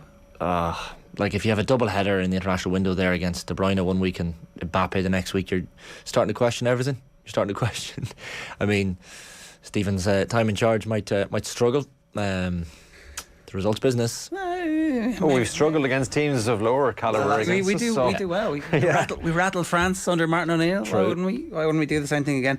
And so he also has good line here. The Euro 2024 playoff path isn't as confusing as that of the Women's World Cup, but it's not straightforward either. It's pretty confusing. Basically, 21 of the 24 finalists will be decided. Germany automatic qualifiers, and then the top 2 basically in the 10 qualifying groups all go through, which leaves 3 places left for anybody who topped a Nations League group but didn't qualify through the qualifiers. So it's 50-50 whether or not we're going to be in a playoff. And then if it is a playoff, that won't happen until March 2024. And that'll be another 2-game playoff like the one. If we'd got over Slovakia, we would have had to play, was it the North? That was reasonably well explained, I have to say, Ger. For something that's many years of practice. I think in international windows now, you almost need a degree to understand how playoffs and all these things work. I know Kevin Gaban had great fun trying to describe the Nations League to us when it first was proposed, but yeah, some of the permutations and groups and meanings behind all these things don't make sense to me anymore. Do you want to get England? Do we raise our game against England? No, I don't want to get England. No? Thanks. No. For what reason? I don't want. There'd be loads of security issues. It'd be terrible. We don't need that. Like, they're also quite a good football team. They're you know. I don't think it'd be as bad in terms of security as it used to be. It's just that we'd have to talk about it. Yeah, it would be a talking point, an issue. I'd quite like to see it. I'd like to see us in a group, as long as the remainder of the group is reasonably straightforward. Yeah. You're probably going to have one big hitter anyway. There's also a very succinct paragraph of travel writing here. As for the travelling Irish fans, a nightmare vista will be Switzerland, brackets too dear, Israel, brackets too far, Kazakhstan, brackets even further, and Belarus, brackets grim. Yeah, it's fair. I guess from travelling perspective from the Irish fans, they want somewhere close. Should mention as well Club Brugge last night. Oh, yeah. Atletico Madrid 2-0. I mean, and looking at their earlier results, wasn't it Porto 4-0 in Portugal? I think Bruges' fortunes have had a massive turnaround ever since they made that movie about the city. Before that, they weren't even on the map. No one knew who they were. Yeah, and we spoke about Bruges with John on the show one morning about from a tourist perspective wanting to visit it, but they're sensational, top of the group. Yeah, if they keep doing what they're doing in the football pitch. Because I was at a Club Brugge United game in the Europa League a couple of years, or just at the outset of COVID. It was literally as the first case in Ireland was coming into the news, and United beat them fairly comfortably in the Europa League. But they've obviously come a long way since then as a team. Yeah, I'm looking forward to the new Martin McDonagh film as well, just on that. One last thing. We were talking yesterday about Damien Browne. He obviously was in the city of Galway yesterday. Unfortunately, he didn't quite get the entrance into the city that he wanted. No. It was supposed to be kind of 10:30, 11 a.m. yesterday morning where he came into the port of Galway, but ran ashore on rocks on the beach at 1 a.m. So Podrigine's restaurant, a lot of people will know it, they're kind of between, is it Barna and Spittle, and he had really had no choice. He noticed himself getting very close to the rocks, tried to row out, but then again there was dangerous rocks coming towards him, and he ended up coming ashore a little bit earlier than expected. I watched an 8-minute video on his Instagram yesterday where he explained in good detail what happened. Spent the night in his parents' family childhood home, and still got his reception into the Port of Galway on the boat, but obviously had really touched land the night before, but got really emotional towards the end of it when he talked about a couple of Gardaí meeting him on the beach, and just such a, it must have been bizarre. I think he said when he stood up, his legs, he tried to stay in the boat for 5 or 10 minutes, but then eventually realised this is quite dangerous to stay when there's the rocks right here, so got out of the boat, took the boat onto the beach or onto the rocks, and the two guards welcomed him, and I can only imagine what that must feel like. He said his legs were like jelly. Understandable after 112 days on the Atlantic Ocean, having not stood on proper ground in months. So amazing individual, and the mental strength of that guy. Sensational even. Carl, good stuff. Thanks very much for that. Lads. It's 8:56. We'll talk to Damien Browne in the coming days, and hopefully have him with us sooner rather than later. OTB AM is brought to you live each morning by Gillette Labs for an effortless finish to your day. Here's what's on OTB Sports Radio for you today. Chris Waddle at 1 o'clock is OTB Gold. Koi Gig, the psychology special, is this week's episode. Our retro panel is Tyrone GAA's golden days, when they were, of course, the dominant football team of the decade of the noughties. OTB Gold is Paul McGrath at 6 o'clock. Follow OTB across our social channels and subscribe to our podcast network for all the best in the latest sports content. We're back after these with former Premier League footballer Matt Jarvis telling us why you had to be there.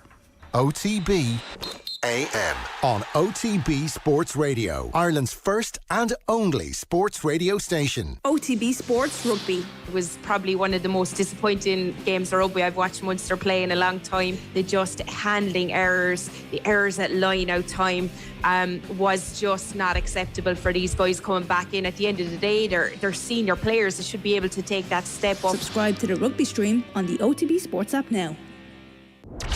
OTB AM with Gillette.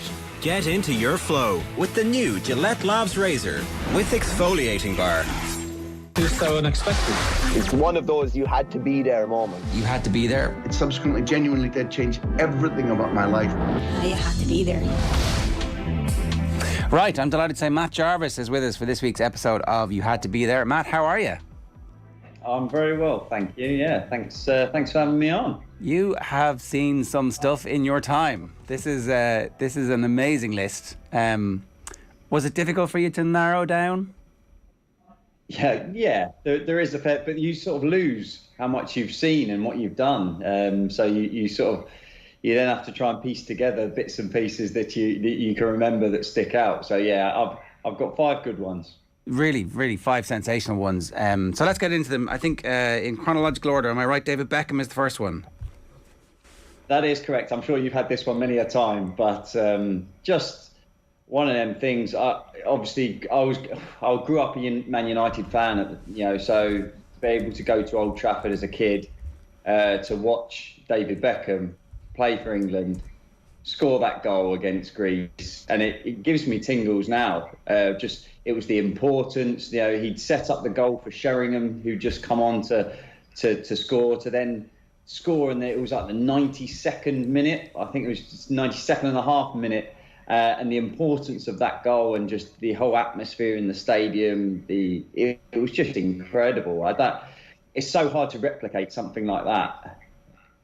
So, just to put some context on this for everybody, this game's in Old Trafford, is that right? Because Wembley is being redeveloped at that stage, and that's correct. Yeah. So it was. Yeah. So it's England game. Massive. If they at the time they were trailing 2-1, so it meant that they were going to go to the playoff to try and get through to the World Cup. So this goal sent England through to the World Cup finals. It was at Old Trafford. It was David Beckham. It was just 92nd and a half minute. It was just the whole importance, the crowd, the whole atmosphere. It was electric. And to be, I think I was only 16 years old, was amazing to feel that as well, being just being in the crowd and hearing the atmosphere and feeling it.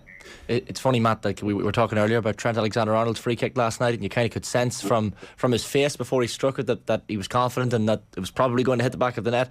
What sense did you get when Beckham was stepping up? Because I think the whole country, obviously over in England, were holding their breath, but you probably got the sense that there was a strong possibility that this was going in the back of the net. Yeah, I think things sort of just happened for a reason and timing, and he'd already had a few before, and you just put that down and you just think pivotal moments in people's career and in time, you just think that moment, he just stepped up. Sheringham came to take the ball because he just scored.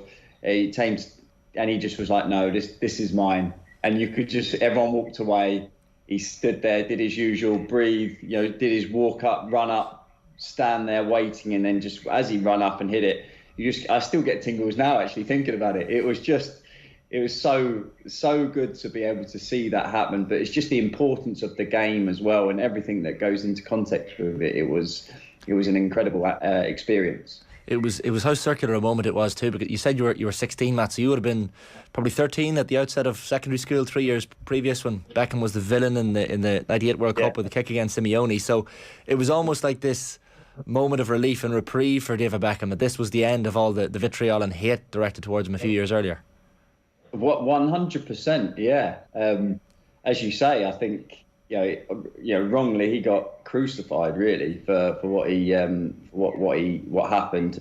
But for him, as you said, that importance and him, and he loved playing for his country, and that importance of being able to go, right, my goal has sent us through to the World Cup finals. And you could just see it in his face when he scored. Every player, everyone in the stadium was just so pleased. And I think that sort of really helped him personally get over everything that had happened previously. Were you always both an England and a Manchester United fan? Because we'd have Andy Mitten on the show a good bit, and he talks that sometimes there are Manchester United fans who are Man United fans, and they're not actually always automatically England fans, that they'd have an interest in the team. Maybe it's more Daniel Harris who talks to us about this, and he'd like say, look, it's just the way it works, Manchester United is the team that they follow and they go to the away games. Were you always both? 100%. I was sort of like always an England fan, and then obviously growing up I was a Man United fan, and like my sort of idol I suppose was Ryan Giggs. That was the position I sort of played and looked up to, so I sort of grew up with that.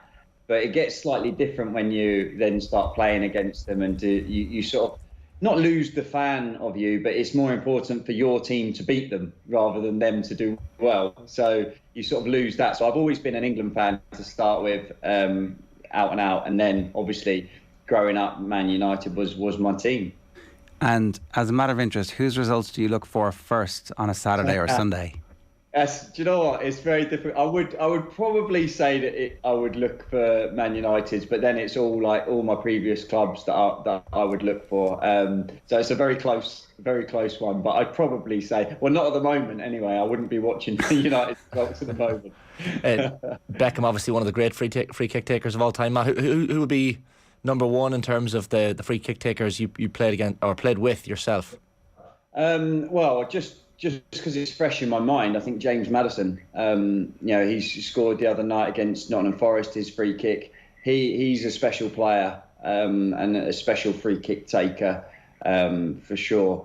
Dimitri Payet, I played at West Ham. He was also pretty impressive on a set piece delivery. So there's I'm just trying to rack my brain now and think there's so many players that were so good at a dead ball situation. But it's nice, it's nice to see, for instance, James Maddison, because I've seen him after training practice, and then you can just see it in games. Now he steps up and you think, he's got a real chance of scoring at every single set piece he takes. Yeah, it's funny, isn't it? We don't really think about the hours and hours and hours and hours of practice that goes into making Beckham's goal in particular. If anybody just doesn't remember the Beckham goal, it's not close. It's not like it's not like near to the edge of the penalty area. It's miles out. He just whacks it.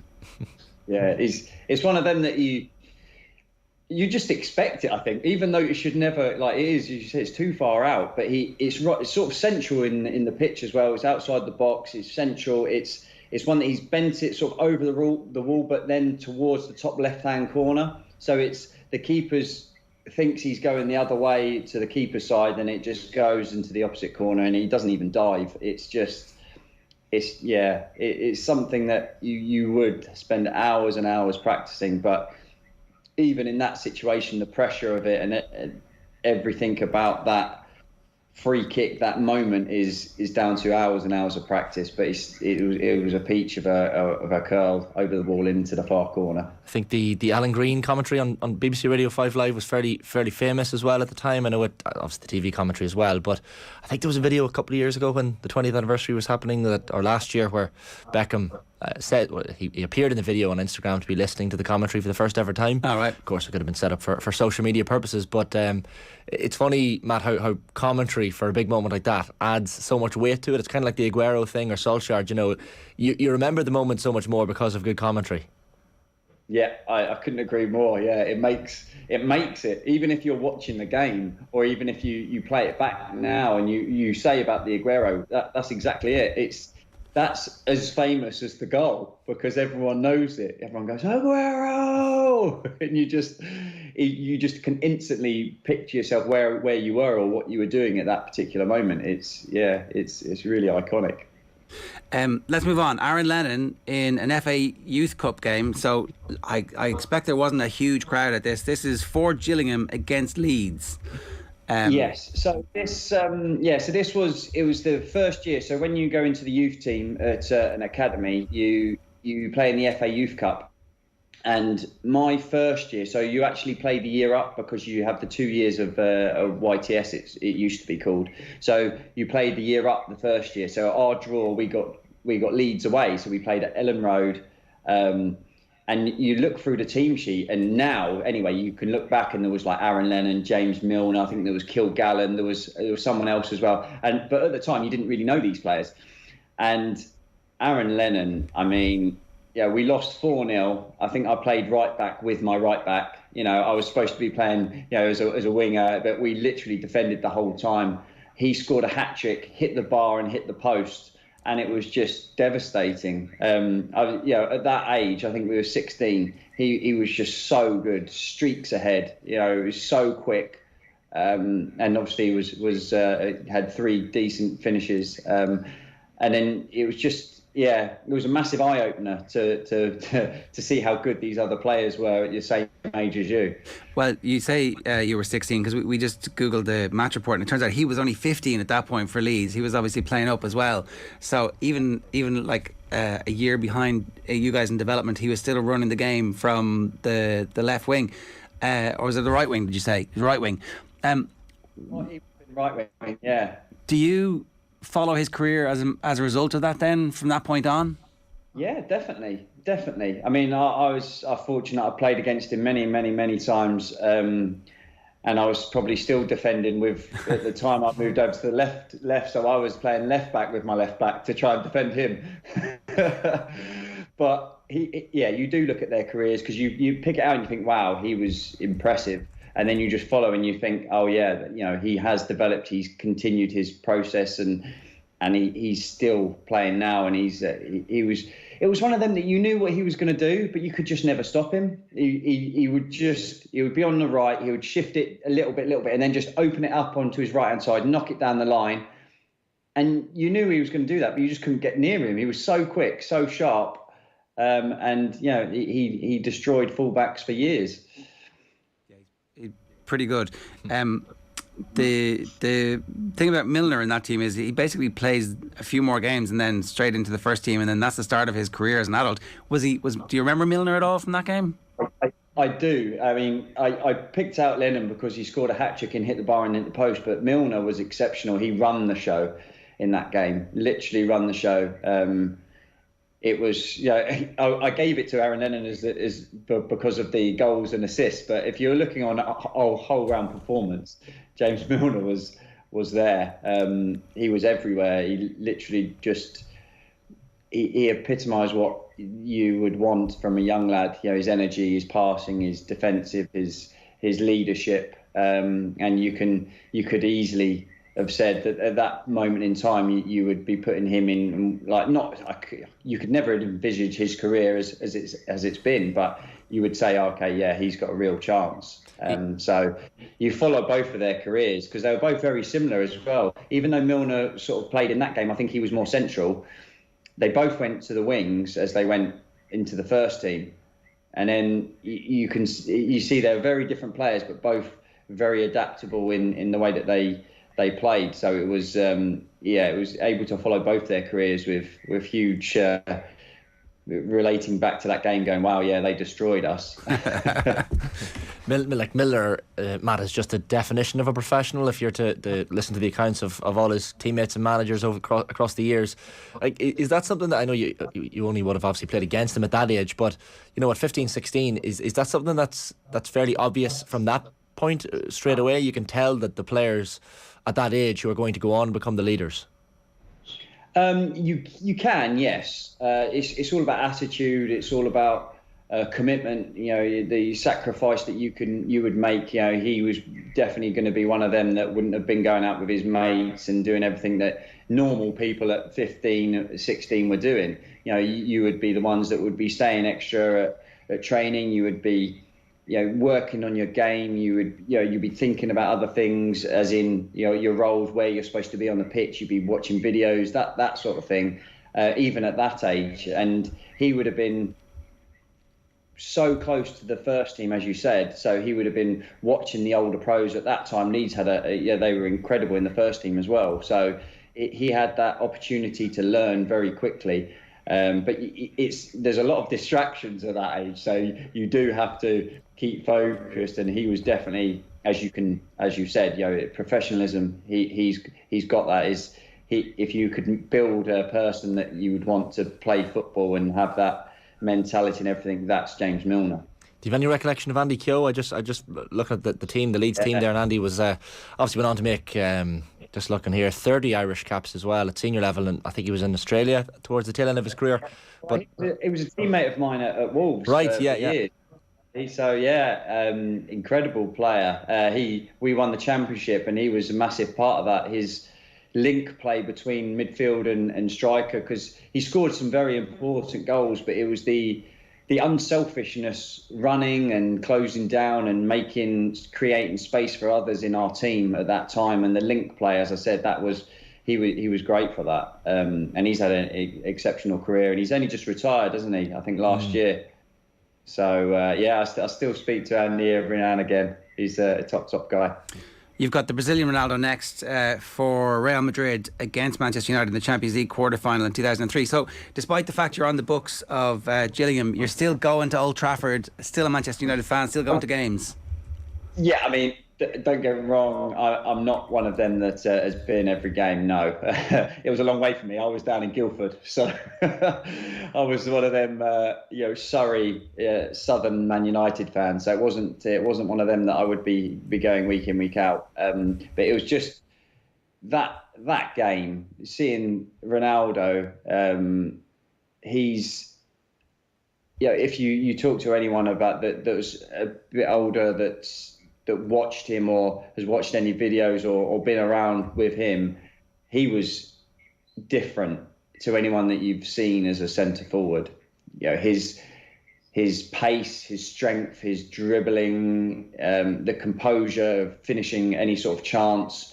He was just a standout performer, and I don't think I've ever seen anyone get a standing ovation from the other team as they come off. You know, he come off towards the end. He'd scored a hat-trick. His whole performance was fantastic, and the Man United fans all stood up and clapped him off. And that doesn't happen. You know, it does not happen in any sort of Champions League game. You don't expect that to happen. But it was just his performance. Even though Man United won the game, he's scoring three goals at Old Trafford. And the way that he the first one was a great run in behind into the right-hand channel and just inside the box. And it was like a snapshot, and it went into the near post. You know, maybe Barthez could have saved it. I don't know. But it was just the initial run, the snapshot, that's what he had. He didn't have to have a huge run up to take a shot. It was just the power that he had in his legs that you just half a step and bang. And then it was just being in the right place at the right time. Striker's instinct for the second one. A really good play by Real Madrid to cut through United, but just being inside the box for a nice tap in. And then the third was he picked up the ball in midway, I think just not too far outside the box. He's turned and he's just had another touch, and he just sort of struck the ball sort of on the laces, but it's, you know, one of them that it doesn't sort of, it lifts up high. It's like the way that Ronaldo strikes the ball now, as in Cristiano, where he pops it up and it goes up and then loops back down. It was one of them that it just took off and it went high and then dipped. As soon as it went over Barthez, it just dipped into the back of the net, and it was like silent, and you're just like, wow, that was incredible. So it's the only time that I've ever seen him as well, and obviously live. Like, it's just totally incredible to see someone like that and perform at that level as well in the Champions League. It was just a ridiculously good evening for himself personally. I remember watching that match on TV as well, Matt, and like, it's one of those games where young kids in school are kind of copying techniques thereafter. I remember the Ricardo penalty shootout for Portugal when he took the gloves off, and everyone in school the next day was practicing penalties with no gloves. Similarly for that Ronaldo, like, kids thereafter for weeks after that game were trying to practice those shooting techniques, and not an easy one to perfect. No, not at all. I think people are still trying to do that now. He started it, and then Cristiano sort of taken that on, and now everyone's trying to perfect this strike that you sort of punch the foot into the ball downwards, and then it balloons up and then has that huge dip at the end. It's just, at that point in time, no one had ever seen it. So it was just like, wow, how has he done that? So as you said, everyone wanted to practice that. Everyone wanted to do it. And I just think as well, even though he was such a, what was it? What they called whatever they were. Yeah, they were the Galacticos. Yeah.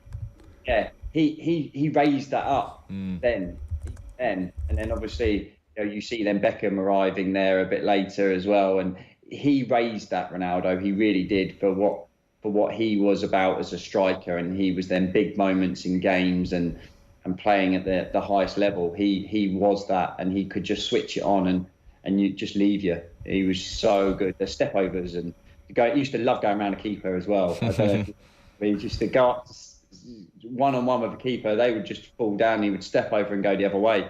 It was incredible. There's a shout at that game and those games between United and Real Madrid. Neither of those two teams, they both break up a little bit over the next while. Like, neither of them, I'm fairly sure that's the year that AC Milan play Juventus in the final, isn't it? That's they both. Yeah, and it's a 0-0, and it's like, but that's the end of the competition. Whereas actually, that's the Champions League. Those two games between Real Madrid and Manchester United is why we all fell in love with it. Not the brilliant defending in the final and it's a great example, blah blah blah blah blah, like whatever. That quarter final, that was football. Yeah, exactly. Well, it's like in recent years when you watch and you got Barcelona played like and then Paris Saint-Germain and all that. It's not a 0-0 games. You want to see exciting football. You want to see goals, and that that Man United versus Real Madrid, you got all of that. You got great goals, you got silky skill, you got amazing players on display that are showing off their tricks. And no one really wants to see amazing defending in a 0-0 game, do they? In the Champions League, you want to see these incredibly gifted players to show their skills, and you want to see goals, and to have 7 of them is always nice to see. I think I remember reading somewhere as well that Roman Abramovich was in the crowd that night at Old Trafford, and that's where he fell in love with football. Yeah, that's where he decided to plough the money into football. So one of those sliding doors moments. Like, Matt, aside from Ronaldo, you mentioned, like, I think Figo and Zidane had maybe won Ballon d'Ors as well as Ronaldo in the years kind of preceding that match. Like, a team full of talent, and even to see the likes of Figo and Zidane in person must have been quite special. Gifted people like Zidane just made everything slow down. You think he had so much time on his like, every time he received the ball, he was in no rush. Everything was at his pace. He was so silky smooth, like step overs, little Cruyff turns. Everything was just effortless. He was, I would say, the first person in that sort of position, because Ronaldo, R9, Brazilian Ronaldo was electric going forward and step overs, but he was all about pace, power and scoring goals. Figo, again, was good. He was able to slow the game down and just had that class. Everything was about that team at that time was class. It was effortless. Everything was crisp. The passing was, everyone wanted to do little give and goes. It was all about scoring fantastic goals rather than just tap-ins. They did do tap-ins, but it was the play before that got them to that part was passing through the lines, little flick round the corner, stuff like that. They were there to entertain, and they were just so good at handling that pressure of big games as well. And you see there's an aura on the pitch with them, and other players, they just respected them so much. You've got that extra little bit of grace with them because you were probably scared of playing against them, to be honest, but you were so pleased to be on the same pitch as them, I expect. Yeah. I got to interview him at Web Summit, and backstage he was everything you would want him to be, kind of hilarious and impish and talking about the good times, and basically he was taking the team to Ibiza to celebrate if they survived relegation, because he'd done it last year and they had a great party and it worked. Oh, that has to be top of your list of interviewees. 100%, yeah. Yeah, Jesus. Right, let's move on. We have Aguero. It's against Newcastle in the Premier League in 2015. What was it about this? Just the scoring 5 goals in 20 minutes. It's just one of my mates is a Newcastle fan, so because obviously I wouldn't be going to watch Man City, and so I wasn't in with City, I was in with Newcastle, and at the time I was at West Ham, so it was all a bit weird. But just seeing, I apart from now with Haaland, I would say for me, in being able to watch and play against them, but he's something incredible, one of the best Premier League strikers we've ever seen. His goal scoring ability was so good. He could score all types of goals. He was so strong. He was quick. He was just able to be in the right place at the right time. Whether it was like a simple tap in, a curling shot, or just put your laces through it, he was able to do it all. And they went 1-0 down in the game, and then he scored 5 goals in 20 minutes. It's just, you can't do that. It's the Premier League. You can't do that. And he just ripped up all of the books and was like, "Yep, no problem. 20 minutes, scored 5 goals," and he's still hungry for more, like all goal scorers do. They just want to score goals. I sort of put like Jermaine Defoe in that sort of bracket that just wants to score goals. It doesn't matter what score is, what the team's doing. You want to score goals, and Aguero was like that. And I don't know how you can compare that to anything else of scoring 5 goals in a Premier League game in 20 minutes. And he put them back to the top of the league. So incredible striker. I was fortunate to play against him quite a few times. He didn't score 5 against us, but it's similar, Matt, in terms of like looking at the City team currently, and when you see Haaland, and obviously, understandably, Haaland's going to get a lot of the credit, but when you see the balls he's being supplied with from Foden and from De Bruyne, like just looking at who got the assists for those 5 Aguero goals, 4 of them, I mean, you had 2 from David Silva and 2 from De Bruyne. So not to take any of the sheen in this conversation away from Sergio Aguero, but you need those players behind you supplying these balls in. 100%. You can't do it all yourself, and he was very lucky, and Haaland's extremely lucky as well that you've got players like that put it on. Not I would play. You even just see Haaland's goal the other day where De Bruyne just bends it round Varane for his goal. Like, there's not many players in the world that can play that ball. So he is fortunate, but he is in the right place at the right time. Aguero was always in the right place at the right. That's why these players can pick him out. He doesn't need to look. It's instinctive. You've got the full package though. Because you're a good player, you're in a good side. So then you've got the players around you that are going to be able to score to set them goals up. And as you talk about Haaland, if he can stay fit, and more importantly for him, if Kevin De Bruyne and Foden can stay fit, then I think they're going to be breaking all sorts of records this season. Notable as well that those Aguero 5 goals, just reading here from the BBC match report, going into the game, as you say, like without a goal in open play and 595 minutes in all competitions, hadn't scored in the Premier League in 424 minutes since a game against Chelsea on the 16th of August. This was on the 3rd of October. So not only has he scored 5, but he scored 5 after a considerable drought. Do you know what? I didn't even know that as well. So that is. Well, there you go. It just shows what once you get one in, the floodgates open. I bet he didn't stop scoring after that. So that is, as I mentioned about strikers just want to score goals, and that's probably what after going on a little bit of a drought, it's getting that first goal, and then that's it. Your confidence is back, and everything just starts coming. But 5 in 20 minutes is pretty impressive. What the Newcastle fans make of having a West Ham footballer in their midst?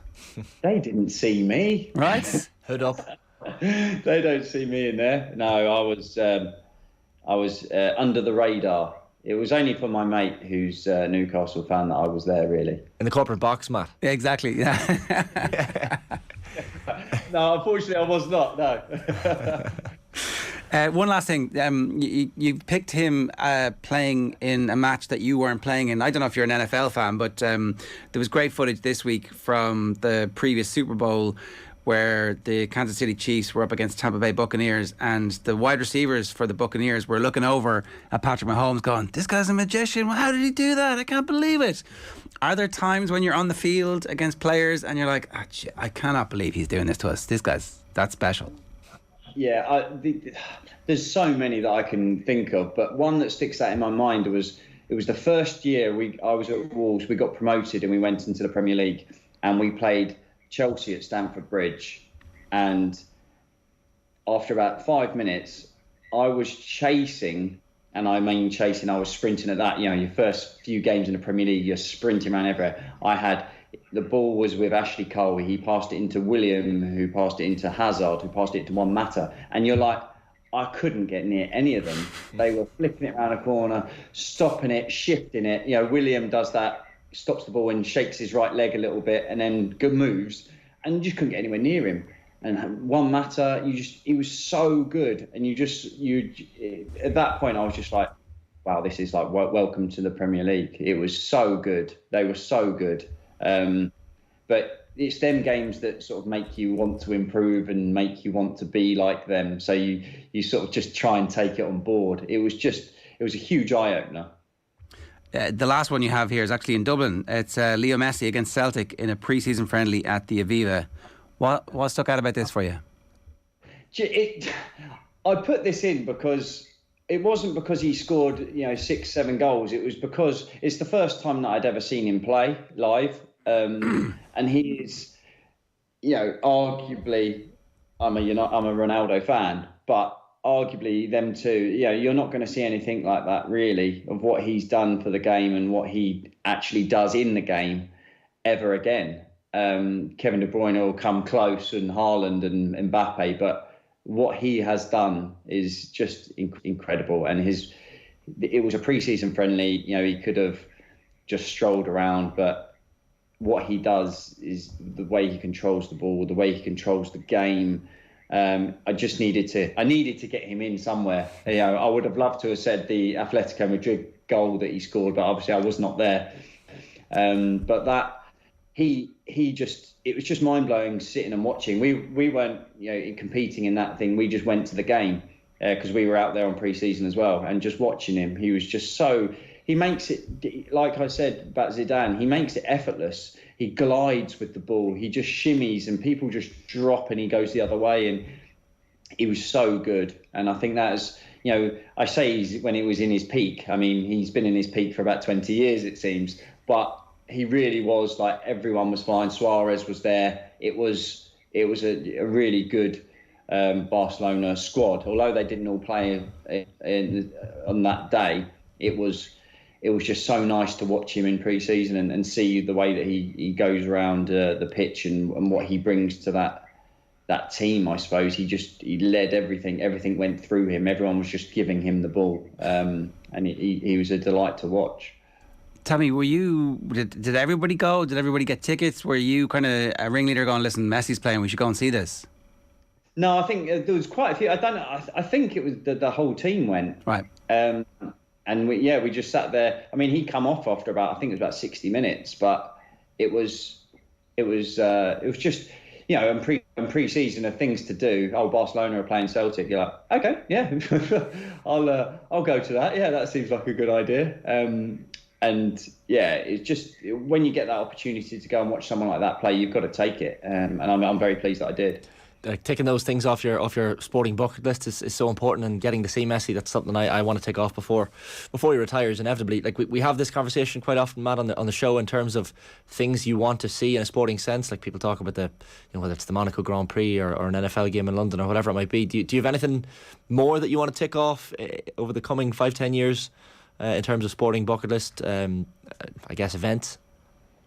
Yeah, I've only been retired about a year, but I was one of them footballers who was silly and didn't really play golf during the time of playing football. So I'm only sort of now starting to get into it. So I've been to a few of like the PGAs and that, but I'd love to go to like a Ryder Cup or something like that. That's, because in golf everything's always, obviously it's individual sport, but once you can get that sort of team morale and team atmosphere going in something like that, it would be something that I definitely would like to go and experience for sure. Rome's a good town to go out in if you're going to the next one. One last question. When you were in Dublin, did you get to go out and have like a night out, or was it like strictly running in pre-season?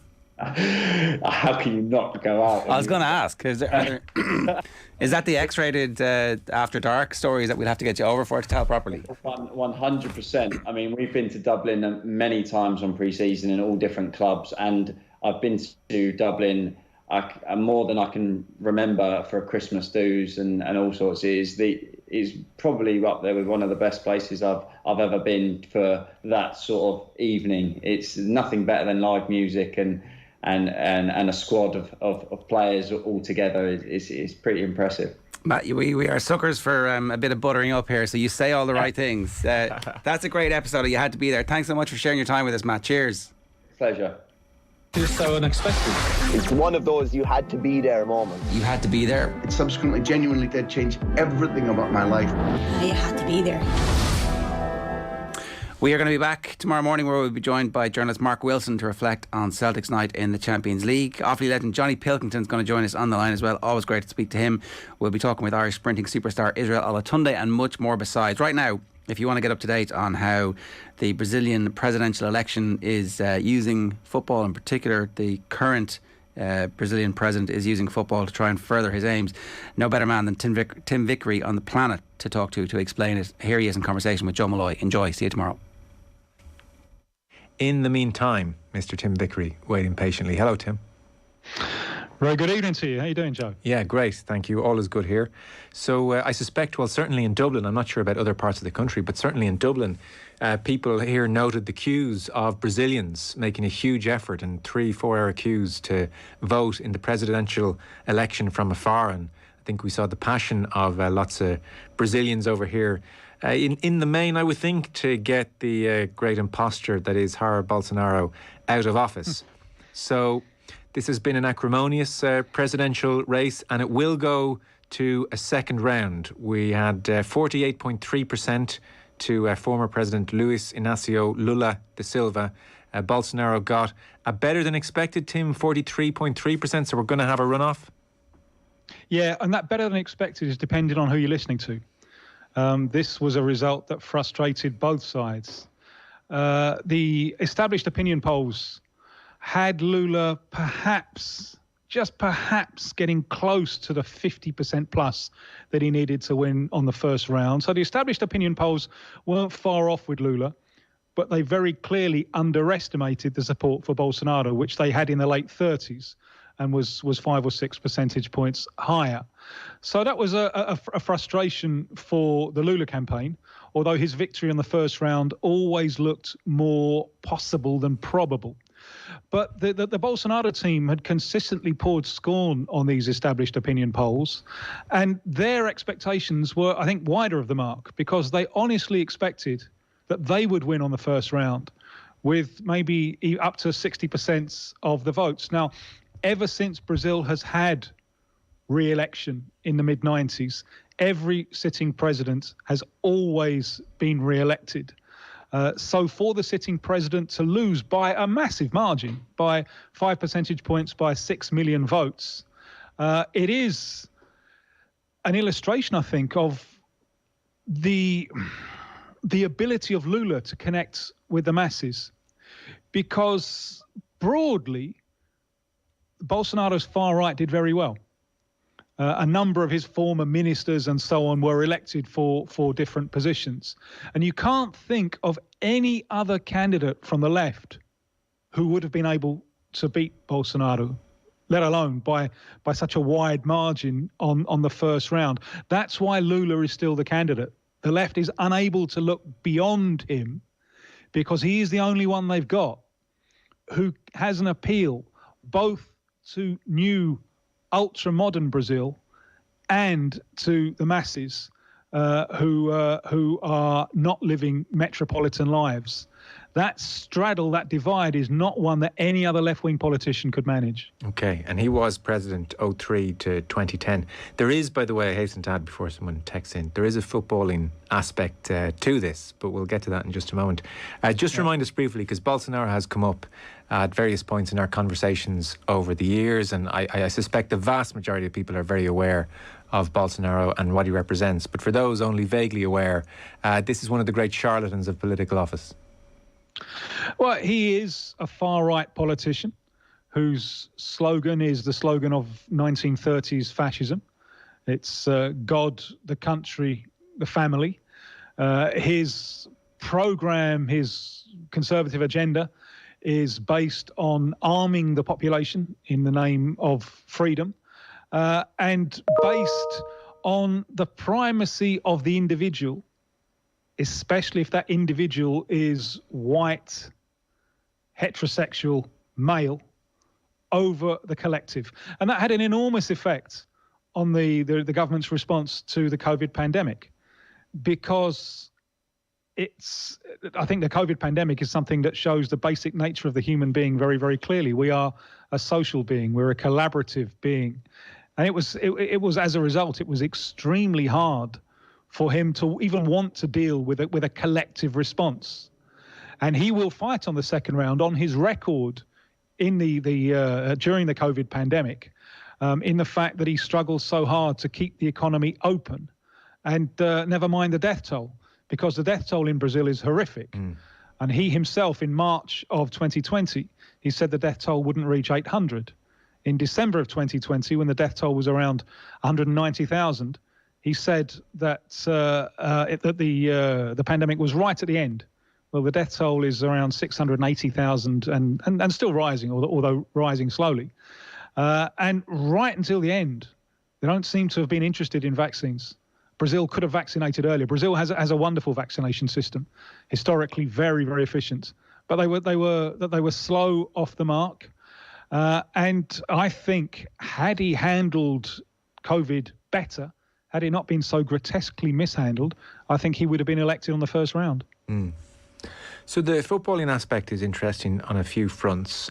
For instance, you might talk to us about the place of the Brazilian jersey, because I was reading about this and I hadn't really realised this before.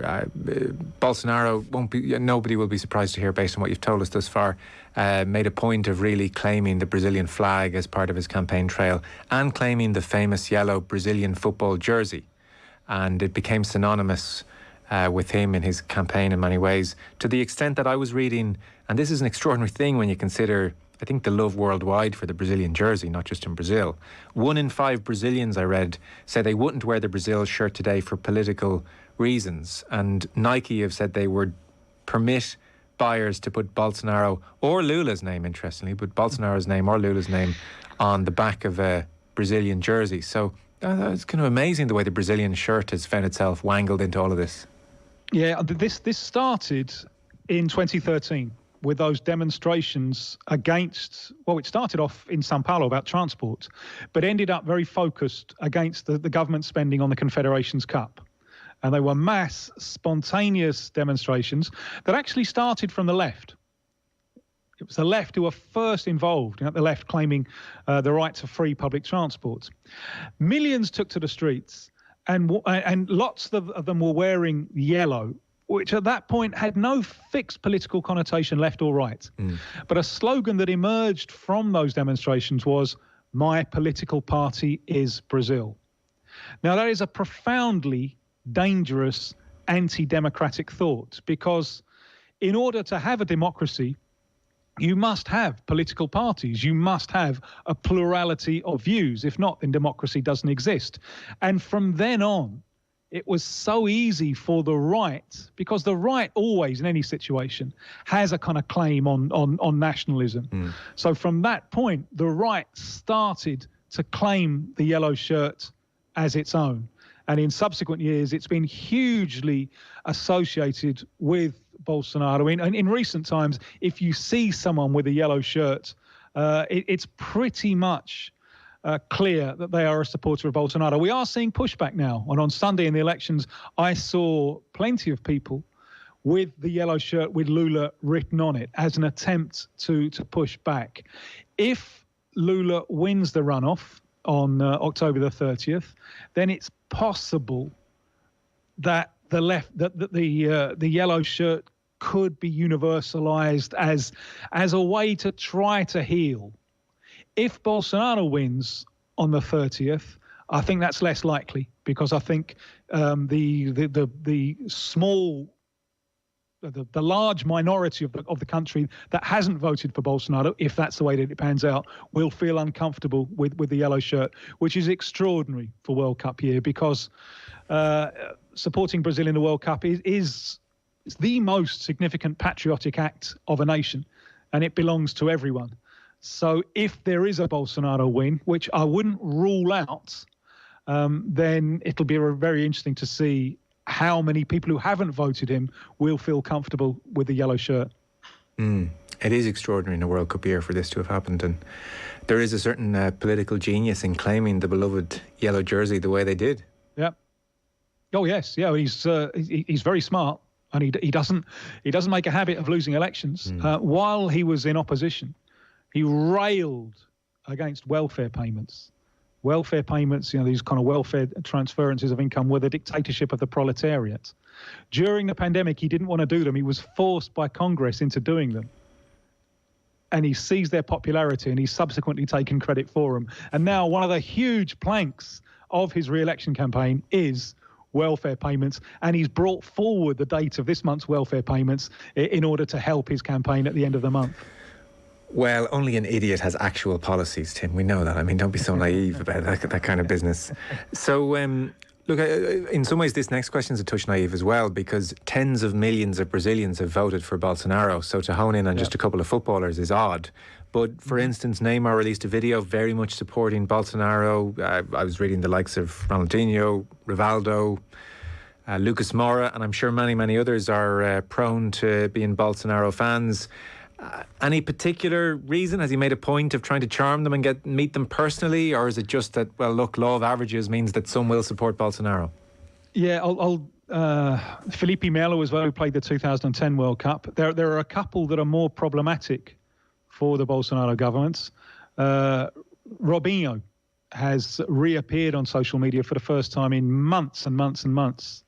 Now, Robinho, the former Man City, Real Madrid striker, is, and all of the elements of appeal have been used up. There is nowhere else for this case to go. He is a convicted rapist. And Italy today have asked for his extradition. They won't get it. They'll also ask, I think, for Brazil to incarcerate him. So that is a bit more problematic. And there's a little-known footballer or ex-footballer recently retired, which is extremely problematic.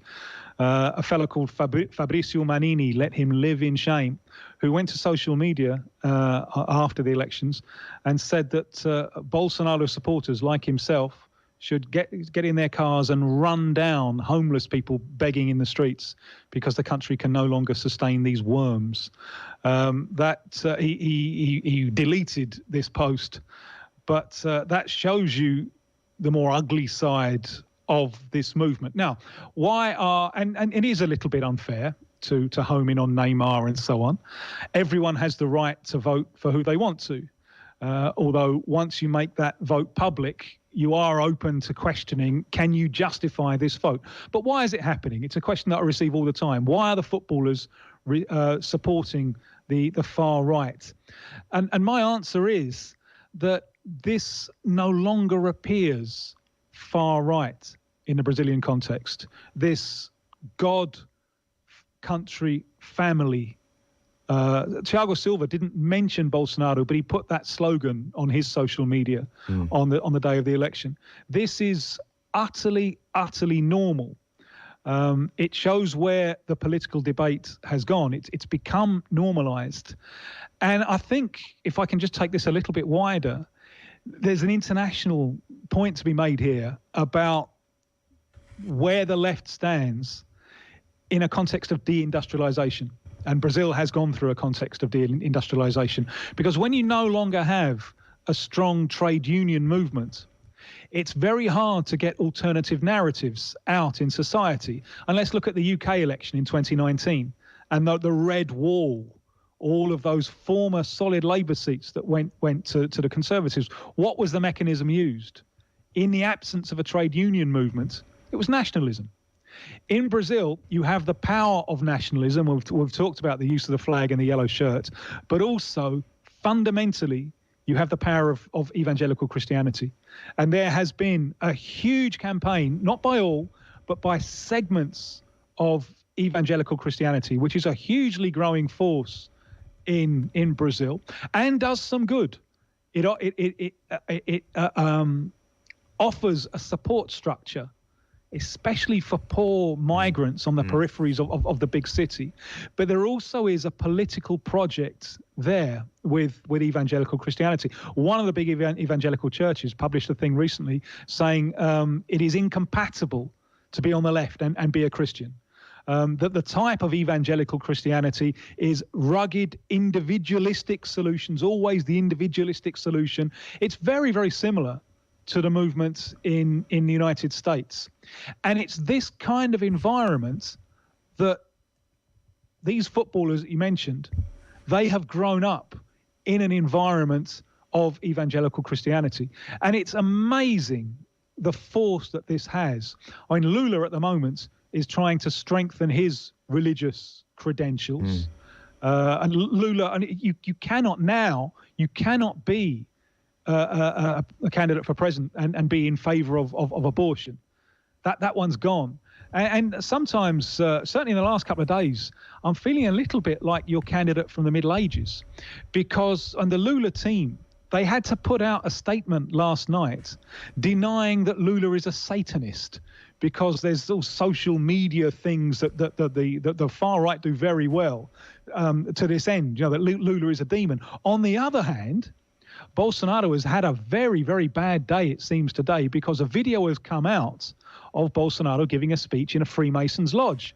And from the point of view of his base constituency in the evangelical churches, that is a massive act of treason. that some of them are going to find hard to forgive. So the weaponization, and it's been a project over the last few decades, with now maybe around 30% of the population are evangelical Christians. That is a hugely influential factor, which has taken the country, certainly socially, to the right. And that's one of the reasons why the left needs Lula, because its other candidates are much more associated with metropolitan life and Rainbow Alliance issues. Lula, because of his age, because of his biography, and because of the history of what his government did, has attraction with an electorate which, because of the rise of the evangelical movement, is becoming further and further from the left. Okay, that explains it. Because before I wasn't too sure, because we're talking, when it comes to the national team, about a group in the main from poorer backgrounds and non-white. So I was thinking, do they just respond to his very simplistic nationalism? I mean, he seems to love his country, and I play for Brazil, and maybe that's it. But the this is interesting as well, because he puts a lot of store on nationalism. Yeah. But the foreign policy of his government was basically follow the foreign policy of Donald Trump's United States. Yeah. It seemed very much like a nationalist government following someone else's nationalism. And the interests of Brazil are not those of the United States. There is always room for conflict here. So, but I think that there is a lot of that responding to the simple, because the right always owns the thing of nationalism. I remember talking a few months ago to someone who works with these players in the Brazilian FA, and he was saying it's remarkable what a cultural level they can develop from the experiences of living in other countries and so on. But then he just shook his head and said, but they can't seem to get beyond the Bolsonaro thing. Yeah. It will be interesting in the Brazilian coaching staff. Yeah. Because even amongst the Brazilian coaching staff, I think that there's a division. The coach, Chichi, doesn't make his position public, but I think it's very, very clear that he's on the left. And so this is something which could, and obviously they'll try and batten down on this and not make it an issue during the World Cup. But there is potential for an element of disharmony here. There are players who are very, very strongly pro-Lula, but they tend to be the activists. Juninho Pernambucano, for example. Hai, who was a brother of Socrates, who started the 1994 World Cup as Brazil's captain. Casagrande, who played the 86 World Cup. He's a pundit and was part in the 80s of a Corinthians team that tried a pro-democracy movement inside the Corinthians club, which was a subversive message against the military dictatorship of the day. So you do find footballers who are on the left, but they tend to be more politicised rather than the ones who are going with a flow that seems natural to them. And if we complain about the footballers largely siding with the right, the artistic class, with some exceptions, but actors and musicians and so on, most have sided with the left. Yeah. So I think that kind of evens itself out. And as I say, in a democracy, everyone has the right to have their own candidate.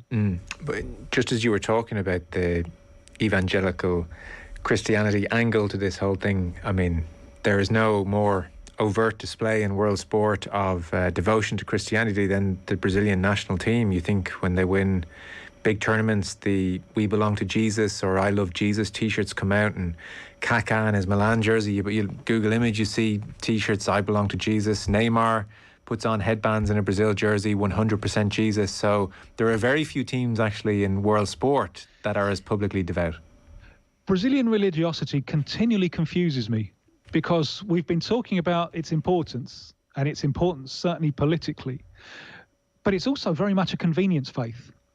And if you ask a lot of people about their religion, I know that the plural of anecdotes is not data. Sure. But I remember once, years ago, having a friend of my stepdaughters in the house who was from a kind of religious background, from a favela. And someone was called a Judas, and she said, "Well, what does that mean? Why are you?" She didn't know the story of Judas. Right. Nice. So it's very So on the one hand, it's extremely important. I often think it's almost like the substitute for a father figure in a country where the father figure is so often absent. You know, that it's a shallow faith in some kind of father figure, but it's also a convenience faith. It's to be picked up and put down as required. And you know, we're talking about the country of carnival, for crying out loud. You know, I know. I mean, not to quibble, but Neymar never struck me as 100% Jesus. But there we go. Well, see, there you go. And if you sat down and talked to them about what's actually in the books, a lot of them won't have very much idea. And without being too much of a snob, I dare say as well, if you chatted them about Bolsonaro's policies, they wouldn't get too far either. No. And you know, and how you asked Neymar how has he justified his decision, and he does a little dance. You know, I mean, this isn't a particularly sophisticated electorate. And as I say, once you take trade unions out of the picture, the narrative is much more easily dominated by the forces either of nationalism or by religion. Okay, listen, that's fascinating. We're out of time. I dare say the World Cup gets very interesting if Bolsonaro somehow refuses to leave office, having lost the election. Then we have a very, very different show, which we can talk about in due course. But Tim, we are out of time, so thanks so much. Appreciate it. My pleasure. Thank you. OTB AM with Gillette. Get into your flow with the new Gillette Labs Razor with exfoliating bar. First time.